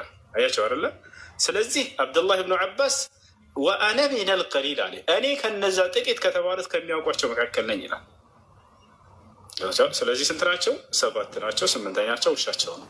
ምክንያቱም አላህ ስብሐነሁ ወተዓላ ከዚያ በፊት ያለውን በጥርጣሬ በግምት ተናገሩ ብሎ ያንን ንግግራቸውን አወገዘው። አንከረ ዐለይሂም ይሄኛውንስ ጥርጣሬ ብሎ ገልጾታል? ፍጹም አልገለጸውም። ስለዚህ ያ ነው እና እነዚያ የዋሻው ሰዎች እነዚህ ናቸው ታሪካቸው። አም ሐሲብተ አነ አስሓብ ልከህፊ ወረቂም ካኑ ምን አያቲና ዐጀባ ኢዝ አወ ልፊትየቱ ኢለል ከህፍ እነዚያ ወጣቶች ወደ ዋሻው በተጠጉ ጊዜ አለ ፈቃሉ ረበና አቲና ምን ለዱንከ ረሕማ ጌታችን አላህ ሆይ ከአንተ የሆነን እዝነትህን ለግሰን አሉ። ወሀይእ ለና ሚን አምሪና ረሸዳ ከነገራችን ደግሞ ቅኑን ነገር አመቻችልን ብለው መልካሙን ነገር አመቻችልን ብለው አላህን ለመኑት። ፈضረብና ዐላ አዛኒሂም ፊል ከህፍ ሲኒነ ዐደዳ ለብዙ ዓመታት ያክል በጆሯቸው ላይ አትመታሁኝ እያለ ይናገራል። ያ ማለት አላህ ስብሐነሁ ወተዓላ እንቅልፍን ለቀቀባቸው በእነርሱ ላይ። የሚገርም ነው። እንቅልፍና የለቀቀባቸው ለምን ያክል አመተኙ? እንቅልፋቸውን ለ309 ዓመት። ከ309 ዓመት በኋላ አላህ እንዲነሱ አደረጋቸው። በቁርአን ላይ ሲናገር ወከዛሊከ በዐስናሁም አለ ልክ እንዲሁ ቀሰቀስኳቸው አለ ሊየተሳአሉ በይነሁም በመካከላቸው እንዲጠያየቁ ዘንድ። ልክ ከ309 ዓመት በኋላ ተነሱ። የዛኔ ጠላት አሳዷቸው ነበር የገቡት አይደለም። አሁን ዘመናቶች ተቀይረዋል። 309 ዓመት አልፏል። 3 ትውልድ ተቀይሯል። አንድ ትውልድ 100 ዓመት ነው አይደለም። ያ ሁሉ አልፏል። ልክ ሲነሱ ጊዜ ቃለ ቃኢሉ ሚንሁም አለ አምላካችን አላህ ከመካከላቸውም ተናጋሪው እንዲህ ሲል ተናገረ ከም ለቢትቱም ምን ያክል ጊዜ ነው እዚህ ዋሻ ውስጥ የቆየረው ተባባሉ። ቃሉ ለቢትና የውመን አው ባዕደ የውም እዚህ ጋር ነው ተአምሩ። አንድ ቀን የግማሽ ቀን የቆየ ነው አሉ። አያቸው 309 ዓመት ቆይተው አላህ በእነርሱ ላይ ልክ የአንድ ቀን ወይንም የግማሽ ቀን ቆይታ ያክል ብቻ እንዲሰማቸው ነው ያደረገው። አያቸው የአንድ ቀን ወይ የግማሽ ቀን ቆይታ ያክል ብቻ እንድትሰማቸው አድርጓቸዋል። ቃሉ ረብኩም አዕለሙ ቢማ ለቢስቱም ከመካከላቸው ደግሞ ግማሾች ምን አሉ? ምን ያክል ጊዜ እንደቆየን ጌታችን አላህ አዋቂ ነው አሉ። ፈበዐሱ አሐደኩም ቢወርቅኩም ሀዚህ አሉ። ገንዘብ አወጡና ከኪሳቸው በዚህ በገንዘባችሁ እስኪ ምግብ አንዳችን መጥቶ ሄዶ እንዲገዛ እንላክ ተባባሉ። ፈልየንظር አዩሃ አዝካ ጣዓመ ጥሩ ምግብ የሆነችዋን በደንብ አድርጎ ይመልከት የሚገዛውን ሰው አሉ። ወሊየእቲኩም ብሪዝቅን ሚንሁ ከዚያም ገዝቶ ሲሳይን ያምጣላችሁ ተባባሉ። ወሊየተለጠፍ አደራ የሚሄደው አካል ይደበቅ። ለምን? ምክንያቱም እነዚህ ሰዎች ሲገቡ ጊዜ ዋሻ ውስጥ ተፈላጊዎች ነበሩ፣ ታዳኞች ነበሩ። ያ ጊዜ መስሏቸዋል ገና 300 ዓመት እንደተቀያየር አላወቁም። ወሊየተለጠፍ ይደበቃል። ወላ ይሽዕረነ ቢኩም አሐዳ አንድም ሰው እንዳያውቅበት ሄዶ የሚገዛውን ሰው አደራ እንዳያውቅባችሁ ተደብቆ ምናምን ተሰትሮ እንደዚህ ይሄድ ተባባሉ። ለምን? እነሁም እየظهሩ ዐለይኩም የርጅሙኩም እነርሱ ካገኟችሁና ይህን ነገር ካወቁባችሁ አሁን ከተገኛችሁ ይቀጠቅጧችኋልና፣ ይገርፏችኋል፣ ይደበድቧችኋልና። አው ዩዒዱኩም ፊ ሚለቲሂም ካልሆነ ደግሞ ወደ መንገዳቸው ወደ ጣዖት አምልኮቻቸው ይመልሷችኋልና አሉ። ወለን ቱፍሊሑ ኢዘን ወደ መንገዳቸው ወደ ባዕድ አምልኳቸው ከተመለሳችሁ ደግሞ መቼም ቢሆን አትድኑም አሉ። ያሰላል። አሁንም ስለ ተውሂዳቸው ነው የሚያስቡት። ያን መንገድ ከኢስላም ካስለቀቋቸው ወደ ባዕድ አምልኮ ከመለሱን መቼም አንድንምና አደራችሁን ተደብቆ ይሄድ ይግዛ ተባባሉ። ልክ ሲሄዱ ጊዜ እዚህ ጋር ሲሄዱ ጊዜ ዘመናት ተቀያይረዋል፣ አልፈዋል። ከዚያ በኋላ ልክ ፍራንክ ሲታይ የዛሬ ዘመን ፍራንክ አይደለም የሚያዙት። ከየት ናቸው ተባሉ፣ ታወቁ። ከዛ በኋላ ተገኘ። ከየት ነህ? የዋሻው ሰዎች ነኝ ብሎ አሳወቀ። ጓደኞችህን አምጣ ተባለ፣ አመጡ። በሰዓቱ ለካ ያ ዘመናት ሲቃየር ጊዜ እነዚያን ሰዎች በጣም ጻድቅና መልካም ሰዎች እንደሆኑ ህዝቡ የተረዳበትን ጊዜ ነው አላህ ሱብሓነሁ ወተዓላ የቀሰቀሳቸው። አያችሁ ጊዜውን ካመቻቸው በኋላ። ነገር ግን እነዚህ አካሎች ወደ ባዕድ አምልኮ የገቡ ናቸው። ልብ በሉ፣ ወደ ባዕድ አምልኮ የተጠጉ ናቸው። አንዱን አምላክ አላህን ያውቃሉ። ቦታቸዋል። እነዚያን የዋሻ ሰዎች ደግሞ በጣም መልካም ሰዎች መሆናቸውን ያውቃሉ። ግን ወደ ሽርክ ገብተዋል እነዚህ ሰዎች። ልብ በሉ፣ እነዚህን ያከብሯቸዋል። ስለዚህ ወከዛሊከ አዕሰርና ዐለይሂም አላህ ቀጥሎ ልክ እንዲሁ እነርሱን እንዲገኙ አደረግኳቸው አለ። አገኟቸው። አላህን አውቆ እንዲገኙ ያደረገው ለምንድን ይሄን ያደረገው? ሊያዕለሙ ሊያውቁ ዘንድ አለ እነ ወዕደላሂ ሐቅ የእኔ የአላህ ቃል ቀጠሮ እውነት እንደሆነ እንዲያውቁ ዘንድ። ምን አይነት ቀጠሮ? አላህ ሙታኖችን ዳግም እንደሚያስነሳቸው ለማሳየት ያደረገው ድርጊት ነው ይሄ። ከ309 ዓመት በኋላ ያው እናስነሳዋቸው እነዚህን እናንተንም ቢሆን የትንሣኤ ቀን ለማስነሳት ከሙታንን የሚሳነኝ አይደለም የሚለውን ነገር በልባቸው ላይ ሊያጸድቅላቸው ዘንድ ነው አላህ የሚያደረገው። ወከዛሊከ አዕሰርና ዐለይሂም ሊያዕለሙ አነ ወዕደላሂ ሐቅ ወአነ ሰዓተ ላ ረይበ ፊሃ ትንሣኤ ምንም ጥርጥር እንደሌላት ላረጋግጥላቸው ዘንድ ነው አለ።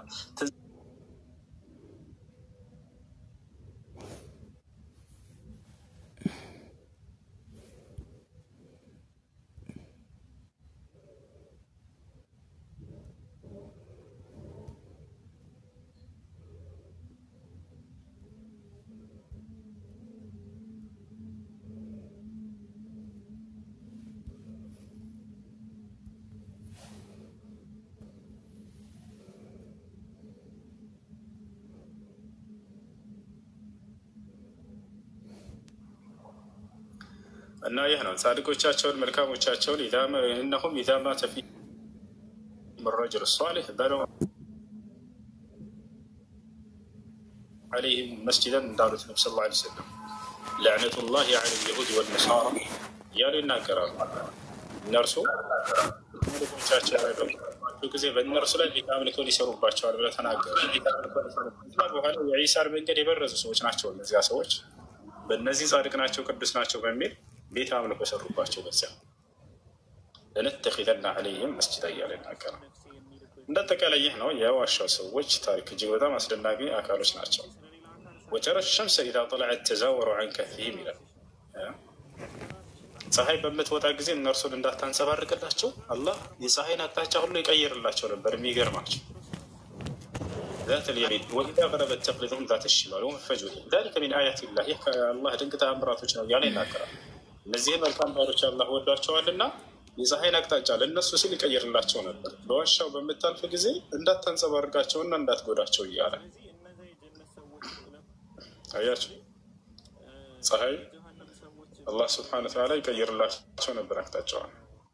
እና እነዚህ ናቸው ዋሻው ሰዎች እጅግ በጣም አላህን የሚፈሩ ደግና መልካም የተውሂድ ባለቤቶች ነበሩ። ፈቃሉ ረቡና ረቡ ሰማዋት ወልአርድ አሉ። በንጉሱ ፊትና በሀገሪቱ ህዝብ ፊት ላይ ቁመው ይሄን ነበር የተናገሩት። ጌታችን የሰማያት የምድር ጌታ አንዱ አምላክ አላህ ብቻ ነው አሉ። ለን ነዕቡደ ሚን ዱኒሂ ኢላህ ለን ነድዑወ ሚን ዱኒሂ ኢላህ ከእርሱ በስተቀር ሌላ ማንንም አማልክቶች አንጠራም ያሉ ጀግኖች ናቸው። እና ይህን ይመስላል። እሺ ዜዶ መናገር ትችላለህ ወይንም መናገር ትችላለሽ? አንድ ልጨምር አንዴ። እሺ ዜዶ መናገር ትችላለሽ ወይስ በውስጥ ናልሽ?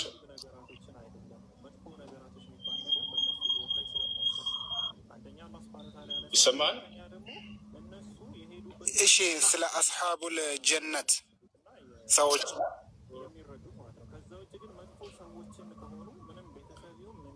እሺ ሌላ ጊዜ እናወራለን። ወንድም ሌሎች እድል ነስጣቸው። አስሓቡል ጀና ሱራ ኑን ላይ ተጠቅሰዋል። የታሪክ ሰዓት ሌላ ጊዜ ይሻላል። እሺ ጥያቄ ያለ ገጥል ሌላ ከላይ ዳሱ ሱረቱ ፊልም አለ ሌላ ጊዜ ይሻላል። ዳሱ ደሱ እሺ ናሙስ ሄሎ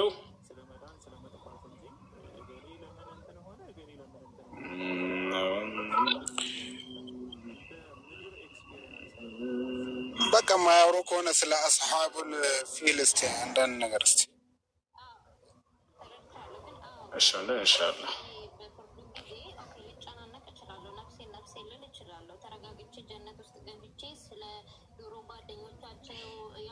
أصحاب الفيل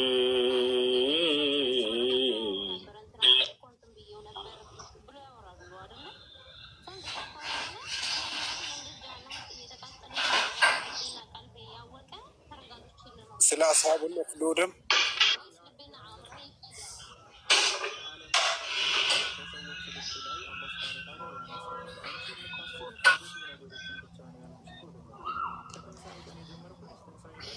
እንደውም አጠገብህን መጥቼ ብታስቀረኝ ደስ ይለኝ ነበር። ወላሂ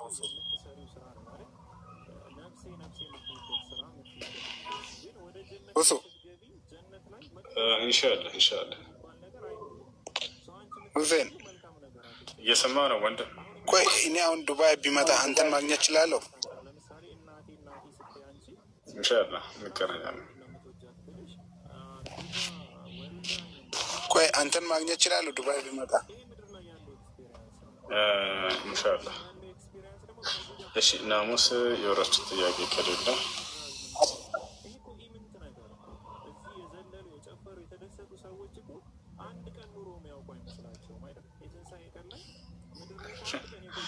እሺ እንጀራ አትችልም እያለ ነው።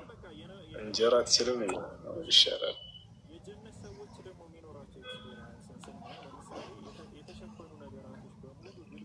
ሁሴን እንዳንተ እኮ የሚያስቀረን የለም።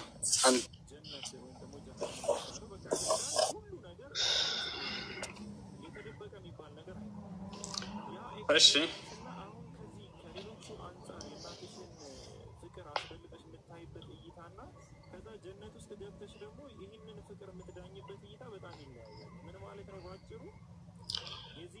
إنه لا ييأس من روح الله إلا القوم الكافرون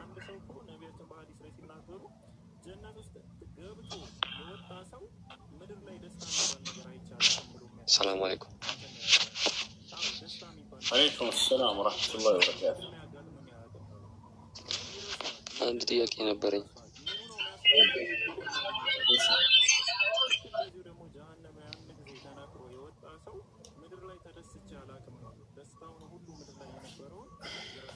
አንድ ሰው የቀብር ቅጣት የሚቀጣው ከሞተ በኋላ ነው ወይስ ቀብሩ ውስጥ ከተቀበረ በኋላ ነው? ከሞተ በኋላ እነዛ ባይቀበሩም የቀብር ቅጣት አለባቸው ማለት ነው። ሽኩረን።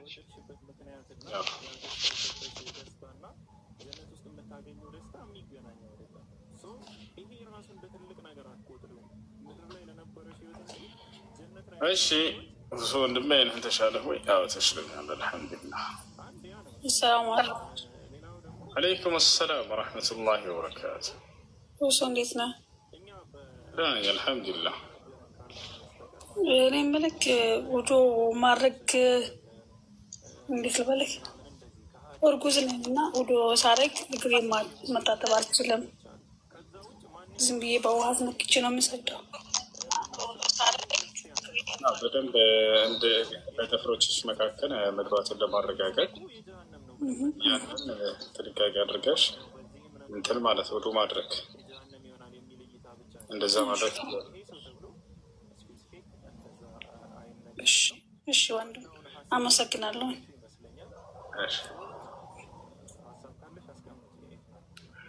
እሺ السلام عليكم. وعليكم السلام. እንዴት ነህ? ደህና ነኝ። ሴት መላጣ ከሆነች ሂጃብ ማድረግ ግዴታ ነው እንዴ ይላል። ባሏ እንዳታንጸባርቀው ምናምን። እሺ ምን አልከኝ?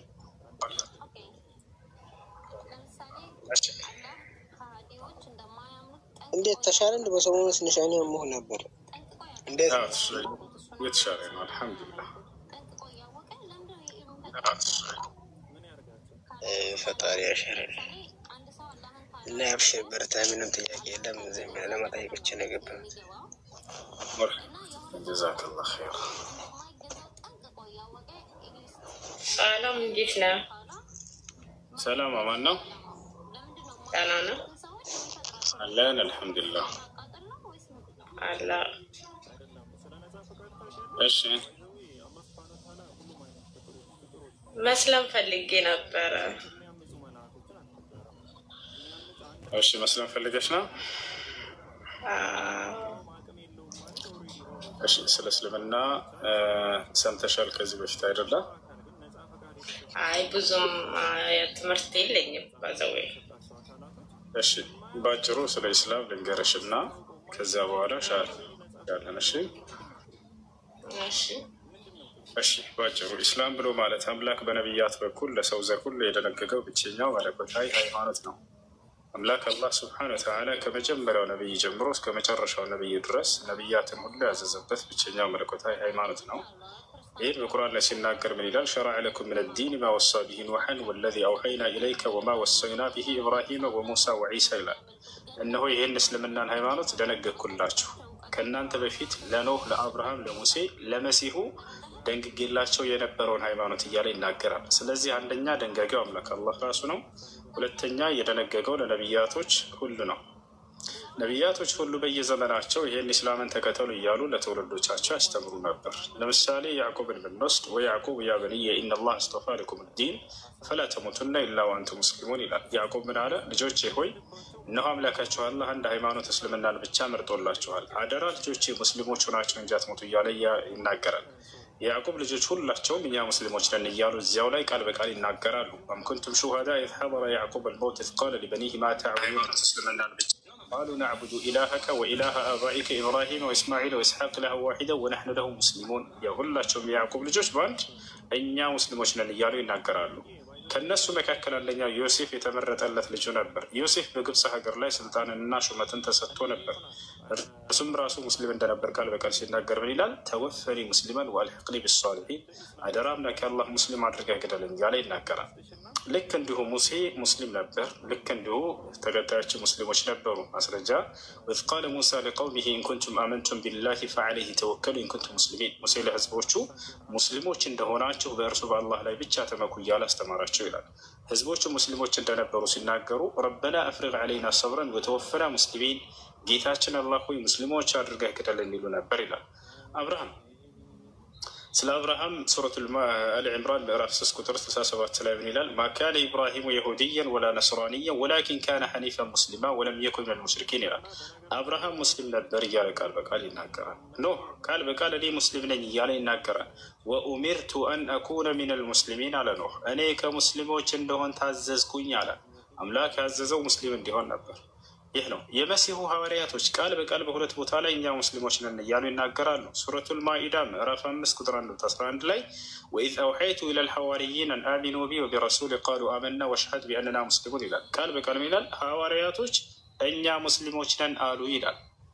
በሱራ አልዕምራን ላይ ልክ እንዲሁ ሐዋርያቶች ፈለማ አሐሰ ዒሳ ሚንሁም ልኩፍረ ቃለ መን አንሳሪ ኢለላህ ቃለ ልሐዋርዩነ ነሕኑ አንሳሩላህ አመና ቢላሂ ወሽሀድ ቢአንና ሙስሊሙን ይላል። ያና ሙስሊም እኛ ሙስሊሞች መሆናችንን መስክር አሉ እያለ ይናገራል። ይህን መንገድ ነው አምላክ የመጨረሻውን ዘመን ነቢይ ሙሐመድን ሰለላሁ ዐለይሂ ወሰለም አስነሳና የእነዚህን የቀደሙትን የነቢያትን መንገድ ለትውልድ አስተምር ብሎ አላህ ሱብሓነሁ ወተዓላ አዘዛቸው። እርሳቸውንም የነቢያት የመጨረሻ እና መደምደሚያ ያደረጋቸው። ወላኪን ረሱለላህ ወኻተመ ነቢይን ይላል። ሙሐመድ ግን የእኔ መልእክተኛ የነቢያቶቼ መደምደሚያ ነው እያለ ይናገርላቸዋል። ይህ ነው እና ኢስላም ማለት አምላክ በነቢያት በኩል ለሰው ዘር ሁሉ የደነገገው ብቸኛ መለኮታዊ ሃይማኖት ነው። አምላክ ኢስላምን ከተከተላችሁ በቀጣዩ ዓለም የዘላለማዊ ሕይወትን ልሰጣችሁና ገነትን ላስገባችሁ እያለ ቃል ገብቷል። በቁርአን ላይ ሲናገር አለዚነ አመኑ ቢአያቲና ወካኑ ሙስሊሚን እድኹሉል ጀና ይላል። እነዚያ ሙስሊም የሆኑትን ገነትን ግቡ ነው የምላቸው ከሞት በኋላ እያለ ይናገራል። ነቢ ሰለላሁ ዐለይሂ ወሰለም አልጀነቱ ላ የድኹሉሃ ኢላ ነፍሱ ሙስሊም አሉ። ገነትን ሙስሊም ነፍስ እንጂ ሌላ ማንም አይገባበትም እያሉ ይናገራሉ። ታዲያ የእስልምና አስተምህሮት የመጀመሪያው ትእዛዝና አምሮ ምንድን ነው ከተባለ የትእዛዛት ሁሉ ፊተኛና መጀመሪያ ምንድን ነበር? የነቢያቶች ታውቃላችሁ፣ ያው ራሱ ነው። የትእዛዛት ሁሉ መጀመሪያና ፊተኛ ነቢዩ ሙሐመድ ሰለላሁ ዐለይሂ ወሰለም ሲያስተምሩ ብላሉ አምላክ አንድና ብቸኛ እንደሆነ ማመንና እርሱም በብቸኝነት መገዛት ነው እያሉ ተናገሩ። ፈዕለም አነሁ ላ ኢላሃ ኢለላህ ይላል። ሙሐመድ ሆይ እወቅ ከእውቀትም ሁሉ የመጀመሪያውና ተቀዳሚው ከእኔ ከአምላክህ ከአንዱ ከአላህ በስተቀር በእውነት የሚመለክ ሌላ አምላክ የለም የሚለውን ማወቅ ነው እያለ ይናገራል። ያችሁ ነቢያቶችም ይሄን ያስተማሩት ያ አንድ አምላክ በብቸኝነት መመለክ አለበት። አምላክ አንድ ብቻ ነው፣ በአንድነቱ ላይ ሶስትነት የለበት። አምላክ ዘላለማዊ ህያው ነው፣ በህያውነቱ ላይ ቦትነት የለበት። አምላክ መለኮት ብቻ ነው፣ በመለኮትነቱ ላይ ሰውነት የለበት። አምላክ ጌታ ብቻ ነው፣ በጌትነቱ ላይ ባርነት የለበት። አምላክ ኃያልና አሸናፊ ነው፣ በአሸናፊነቱ ላይ ተሸናፊነት የለበትም በፍጹም። ያቸዋርን ይሄን መለኮታዊ ባህርያቶችን የአምላክን ነቢ ሰለላሁ ዐለይሂ ወሰለም አስተማሩ። የነቢያት ሁሉ ሃይማኖት የሆነውን ኢስላምን ለትውልድ እንዲከተሉ ይህንን አስተምር ተብሎ ታዘዙ። የአብርሃም የኢስሐቅ የያዕቁብን አምላክ አንዱን አምላክ በብቸኝነት እንድታመልኩ ተሰበኩ። አላህ በቁርአን ላይ ሲናገር ምን ይላል? በልጃአ ቢልሐቅ ወሰደቀል ሙርሰሊን፣ ሙሐመድ እውነትን ይዞላቸው መጥቷል ከእኔ ዘንድ እንዲሁም የቀደሙትንም ነቢያት እውን ብሏቸዋል ወይም አረጋግጧቸዋል እያለ ይናገራል። ይሄ ነው ኢስላም ብሎ ማለት ነው። እሺ ሜትሽናቸው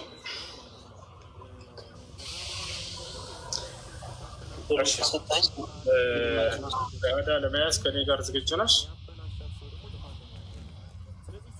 ወይ እስልምናን ለመቀበል ዝግጁ ነሽ? አዎ። እሺ የምለውን ቃል አብረሽ እየተከተልሽ በይ። እሺ አሽሀዱ አላ ኢላሃ ኢለላህ ወአሽሀዱ አነ ሙሐመደን ረሱሉላህ። ማሻአላህ። ከዚህ በኋላ ሙስሊሙን አሻል አሁን ያልሽው ቃል የሸሃዳ ቃል ወይም የምስክር ቃል ይባላል።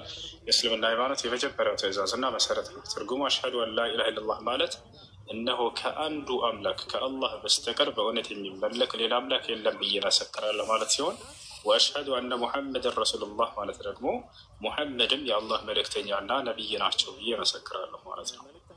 ይህ ነው የመሲሁ ሐዋርያቶች ቃል በቃል ሲናገሩ ምን አሉ? ወኢዝ አውሐይቱ ኢለል ሐዋርይን አን አሚኑ ቢ ወቢረሱሊ ቃሉ አመና ወሽሀድ ቢአንና ሙስሊሙን ይላል። ወደ እስልምና ሲገቡ ጊዜ የተናገሩ ቃል ያን ራሱን ነው አምላክ አላህ ሱብሓነሁ ወተዓላ በነቢያት ዘመን ሲያዘው የነበረውን የሻሃዳ ቃል ነው ዛሬ እንድንል ያዘዘው። የመሲሁ ሐዋርያቶች አን አሚኑ ወቢረሱሊ ተባሉ። በእኔ በአምላካችሁ በአላህ እመኑ፣ በላኩላችሁ መልእክተኛና ነቢይም እመኑ ተባሉ። እነሱ ምን አሉ? እነሆ በአምላካችን በአላህ አምነናል፣ በተላከው መልእክተኛና ነቢይ አምነናል ብለው መሲሁን እንደ መልእክተኛ ተቀበሉ። ወሽሀድ ቢአንና ሙስሊሙን አሉ መጨረሻ ላይ። በዚህም ምክንያት እኛ ሙስሊሞች መሆናችንን መስክርልን አሉ። የሙስሊምነታቸው ማስመስከሪያ ቃል ምንድን ነው? ለአንዱ አምላክ ለአላህ ስብሐነ ወተዓላ አምላክነቱን መመስከር፣ እንዲሁም በዘመኑ የተላከላቸውን መልእክተኛ እንደ መልእክተኛ መቀበላቸው ነበረ። ይህን ይመስላል። እሺ፣ አንድ ሰው እስልምና በመቀበሉ ምን ያገኛል ከአምላኩ ዘንድ የሚለውን በአጭሩ ልንገርሽ።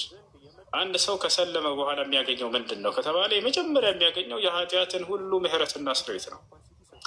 አንድ ሰው በሰለመበት ቀን ያለፈ ኃጢአቱና ወንጀሉ ሁሉ ይማርለታል። ይህን አላህ በቁርአን ላይ ሲናገር ምን ይላል? ሱረቱል አንፋል ላይ ቁል ሊለዚነ ከፈሩ ኢየንተሁ ይግፈር ለሁም ማ ቀድ ሰለፍ ወኢን የዑዱ ፈቀድ መደት ሱነቱል አወሊን ይላል።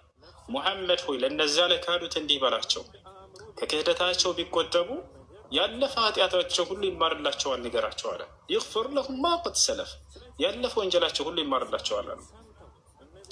ነቢያችን ሰለላሁ ዐለይሂ ወሰለም ሐዲስ ላይ አልኢስላም የጅቡ ማ ቀብለሁ አሉ። አንድ ሰው እስልምና ሲቀበል ያለፈ ኃጢአቱ ሁሉ ይማርለታል እያሉ ተናገሩ። ይሄ ነው የመጀመሪያ የሚያገኘው። አንድ ሰው ሲሰልም ጊዜ ከእናቱ ሆድ እንደወጣ ሕፃን ልጅ ያለምንም ኃጢአት ይሆናል። አምላካችን አላህ ስብሐነ ወተዓላ ወደ እርሱ ተመላሽ ሰዎችን ኃጢአታቸውን ሁሉ ሊምርላቸው ቃል ገብቷል። እርሱ ወደ ምህረቱ እየጠራቸው ነው። ገብታችኋል? ወደ ምህረቱ እየጠራን አላህ ስብሐነ ወተዓላ በቁርአን ላይ ምን ይላል? የሚገርማችሁ ሱረት ሩም ላይ ምዕራፍ 30 ቁጥር 30 ላይ ፈአቂም ወጅሀከ ሊዲን ሐኒፋ ይላል። የሰው ልጅ ሆይ ለቀጥተኛው ሃይማኖት ለኢስላም ብቻ ፊትህን አዙር አለ። ወደ ሌሎች ሃይማኖቶች እንዳትዞር። ፊጥረት ላህ ለቲ ፈጠረ ናስ ዐለይሃ አለ።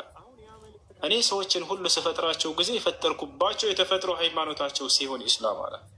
የተፈጥሮ እምነታችን እንደሆነ ከገለጸ በኋላ ምን አለ?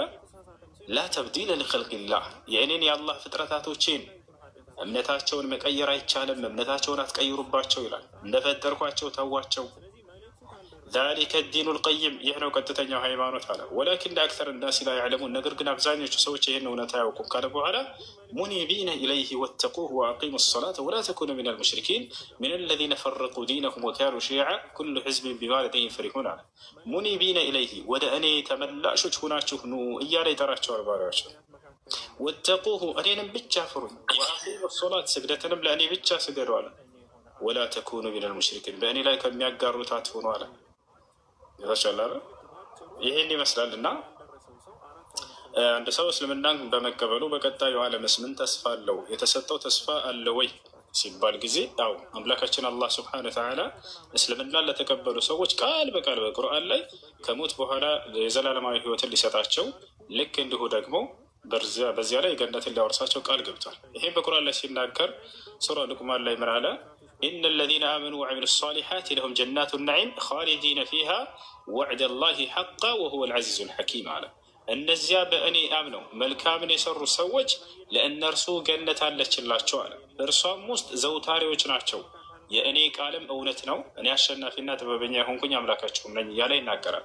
በሌላ ቦታ ላይ ምን ይላል? ሱረቱል በቀራ ላይ ወበሽር ለዚነ አመኑ ወዐሚሉ ሷሊሓት አነ ለሁም ጀናት፣ ሙሐመድ ሆይ ለእነዚያ ላመኑትና መልካምን ለሰሩት ለእነርሱ ከሞት በኋላ ገነት እንዳለችላቸው አብስራቸው ከወዲሁ ምድር ላይ እያሉ ይላል። በሌላ ቦታ ላይ ምን ይላል? አላህ ወዐደ ላሁ ለዚነ አመኑ ወዐሚሉ ሷሊሓት ጀናት ይላል። እነዚያ በእኔ አምነው መልካምን ለሰሩ ሰዎች ገነትን ቃል ገብቼላቸዋለሁ እያለ እርሱ ራሱ ቃል እንደገባልን ይነግረናል። በሌላ ቦታ ላይ ሊዩድኺለ ልሙእሚኒነ ወልሙእሚናት ጀናት ይላል። የወንድ አማኞችንም የሴት አማኞችንም ገነትን ላስገባቸው ቃል ገብቼላቸዋለሁ እያለ አምላክ አላህ ስብሐነሁ ወተዓላ ቃሉን ራሱ ይሰጠናል። ልክ እንዲሁ ነቢ ሰለላሁ ዐለይሂ ወሰለም ሐዲስ ላይ ምን አሉ? አልጀነቱ ላ የድኹሉሃ ኢላ ነፍሱን ሙስሊማ፣ ገነትን ሙስሊም ነፍስ እንጂ ሌላ ማንም አይገባባትም ከወዲሁ እያሉ ይናገራሉ ማለት ነው። ይህን ይመስላል። ከላይ ያለችው ልጅ ዚክራ የምትባለውን ፎሎ አድርገህ እስላማዊ ትምህርቶችን እንድትማሪ ግሩፕ እንድትገቢ ታግዝሻለች። ከእሷ ጋር አውርሽ። ስሟ ማነው? ይህም ፎሎ አድርገሻለሁ፣ መልሽልኝ እና እጽፍልሻለሁ በውስጥ። እሺ፣ ከላይ ያለችው ዚክራ አውራት። እሺ፣ ፎሎ ባክ መልሽልሻለሁ።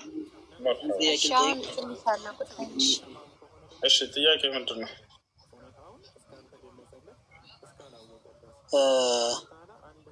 በነቢዩ ከወረደው መጽሐፎች የነቢያት አሁን መረጃ አለ?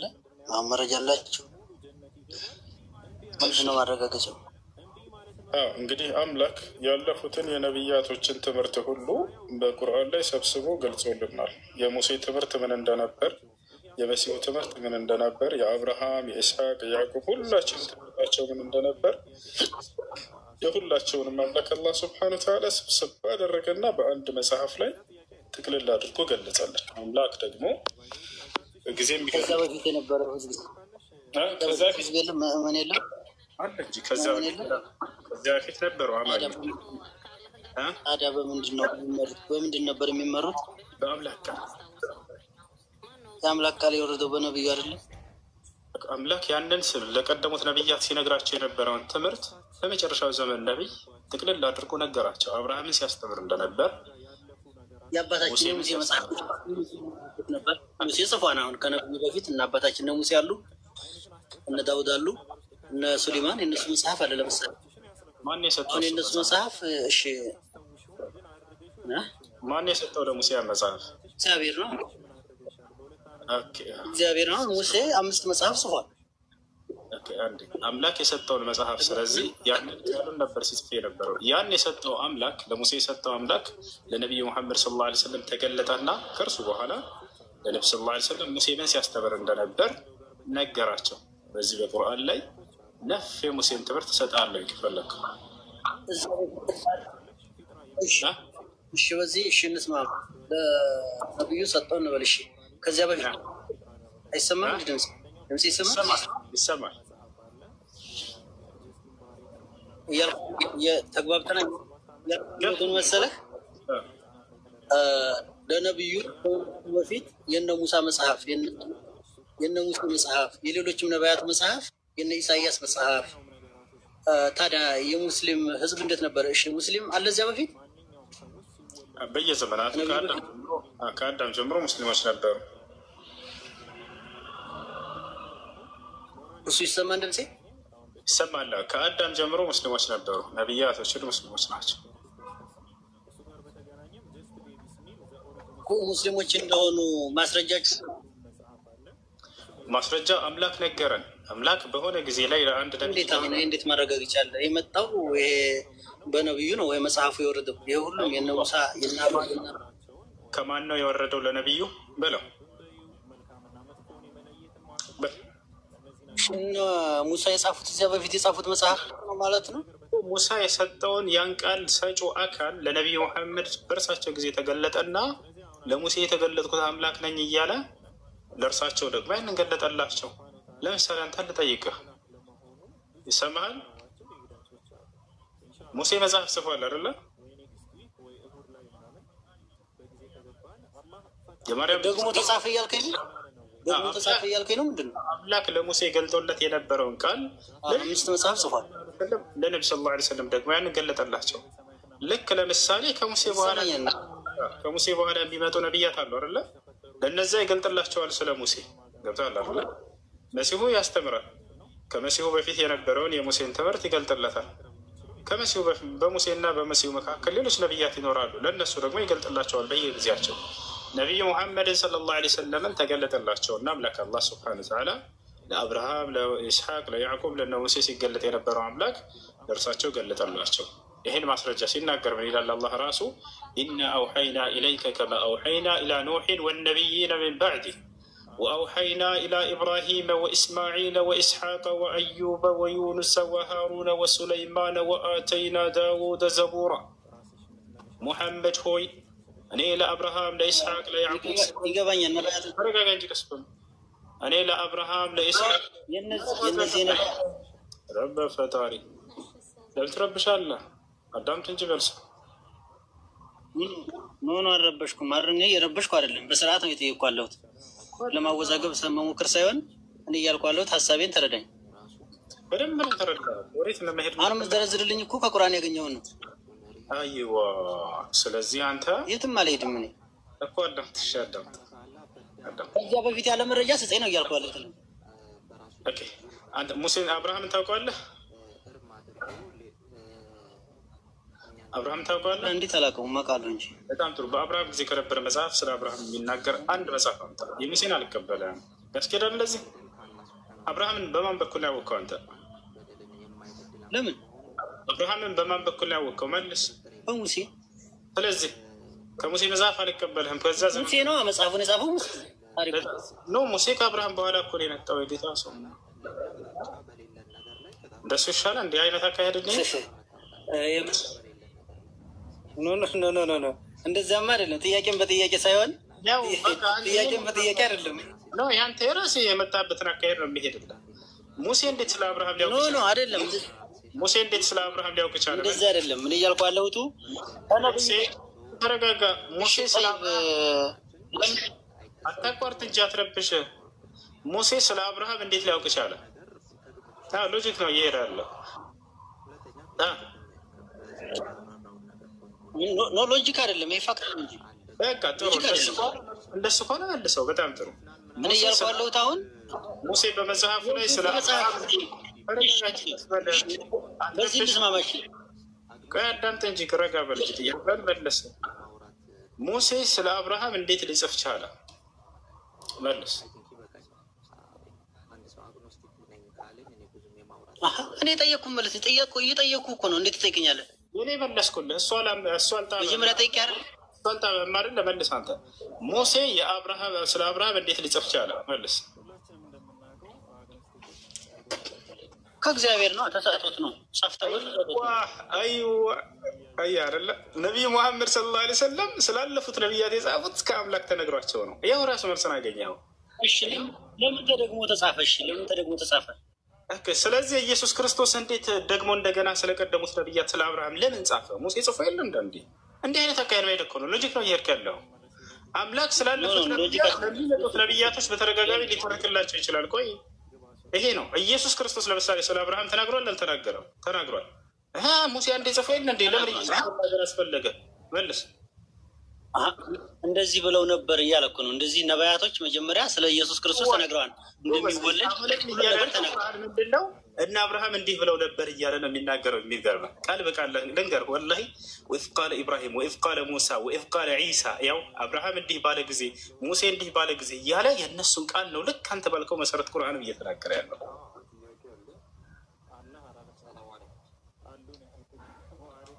ላሳየህ እንዲህ ባሉ ጊዜ እያለ እንደዛ አይደለም። ይሄ እንዴት ሊሆን ይችላል? ሙሴ አንተ ራስህ በመጣህበት መንገድ እንዲህ ባሉ ጊዜ እያለ የእነሱ ንግግር እኮ ነው የሚናገረው አልከኝ። አሁን ቁርአንም እያለ ያለው አብርሃም እንዲህ ባለ ጊዜ ሙሴ እንዲህ ባለ ጊዜ እያለ ነው የሚናገረው ቁርአን ራሱ። የእነሱ ንግግር ላሳየህ አውጥቼ ትፈልጋለህ? እሺ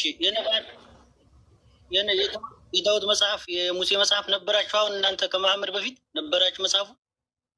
ምንም የሚገባው ሰው አይደለም። አያችሁ፣ ይህን ብቻ መልስልኝ። እንደገና መልስ ወደ ዘመን ኖ መግባት አለ። ኖ ትክክለኛውን መልስልኝ። እውነታው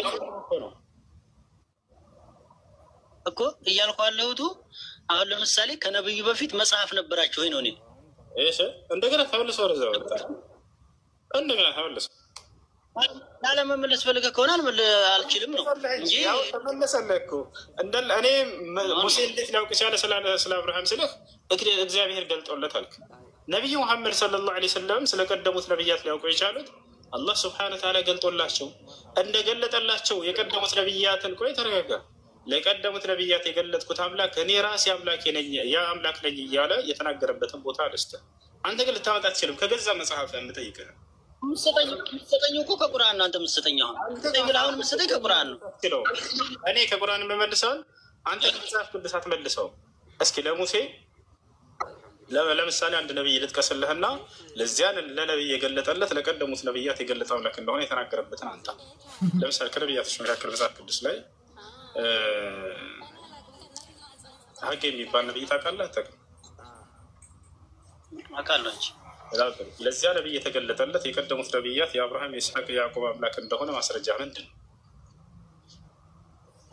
እንዲጽፉ የተሰጣቸው ነቢያቶች አሉ፣ በየዘመናቸው የተሰጡ።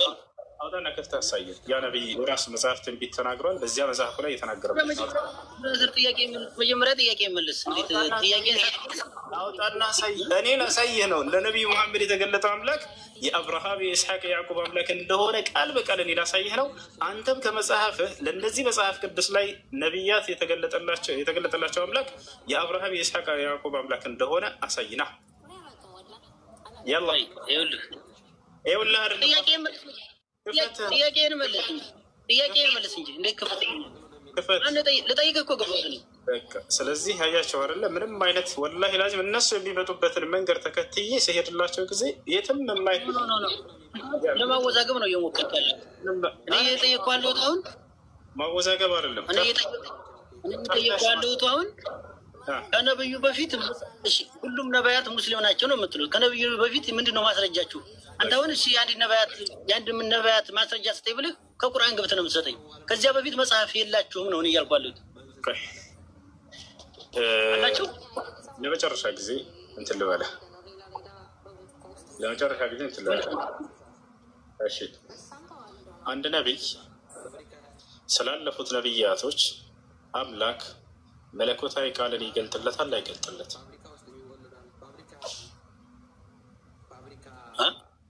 አንድ ነቢይ ስላለፉት ነቢያት መለኮታዊ ቃሉን ይገልጥለታል ወይስ አይገልጥለትም? እንደወሷቸው ነው። አንድ ነቢይ ጥያቄ ራሱ ምንም አይገባም። ራሱ አይከብዳል። ጥያቄ ለመረዳት ራሱ አይደለም ለመመለስ። አንድ ነቢይ ስላለፉት ነቢያት ትምህርታቸው አምላክ ይገልጥለታል ወይስ አይገልጥለትም? ይገልጥለታል ማለት ያነሳቸዋል። እንደዚህ ብለው ነበር እያለ በጣም ያው መለስከው። አሁን አንተ የጠየቀውን ጥያቄ መለስከው። ለነቢዩ ሙሐመድ ሰለላሁ ዐለይሂ ወሰለም ስላለፉት ነቢያት ሁሉ ገለጠላቸው። ማስረጃ እናሳይ። እንደዚህ አይደለም። እኔ ጥያቄ አሁን እኔ ጥያቄ ሌላ ነው፣ አንተ የምትመልሰው ሌላ ነው።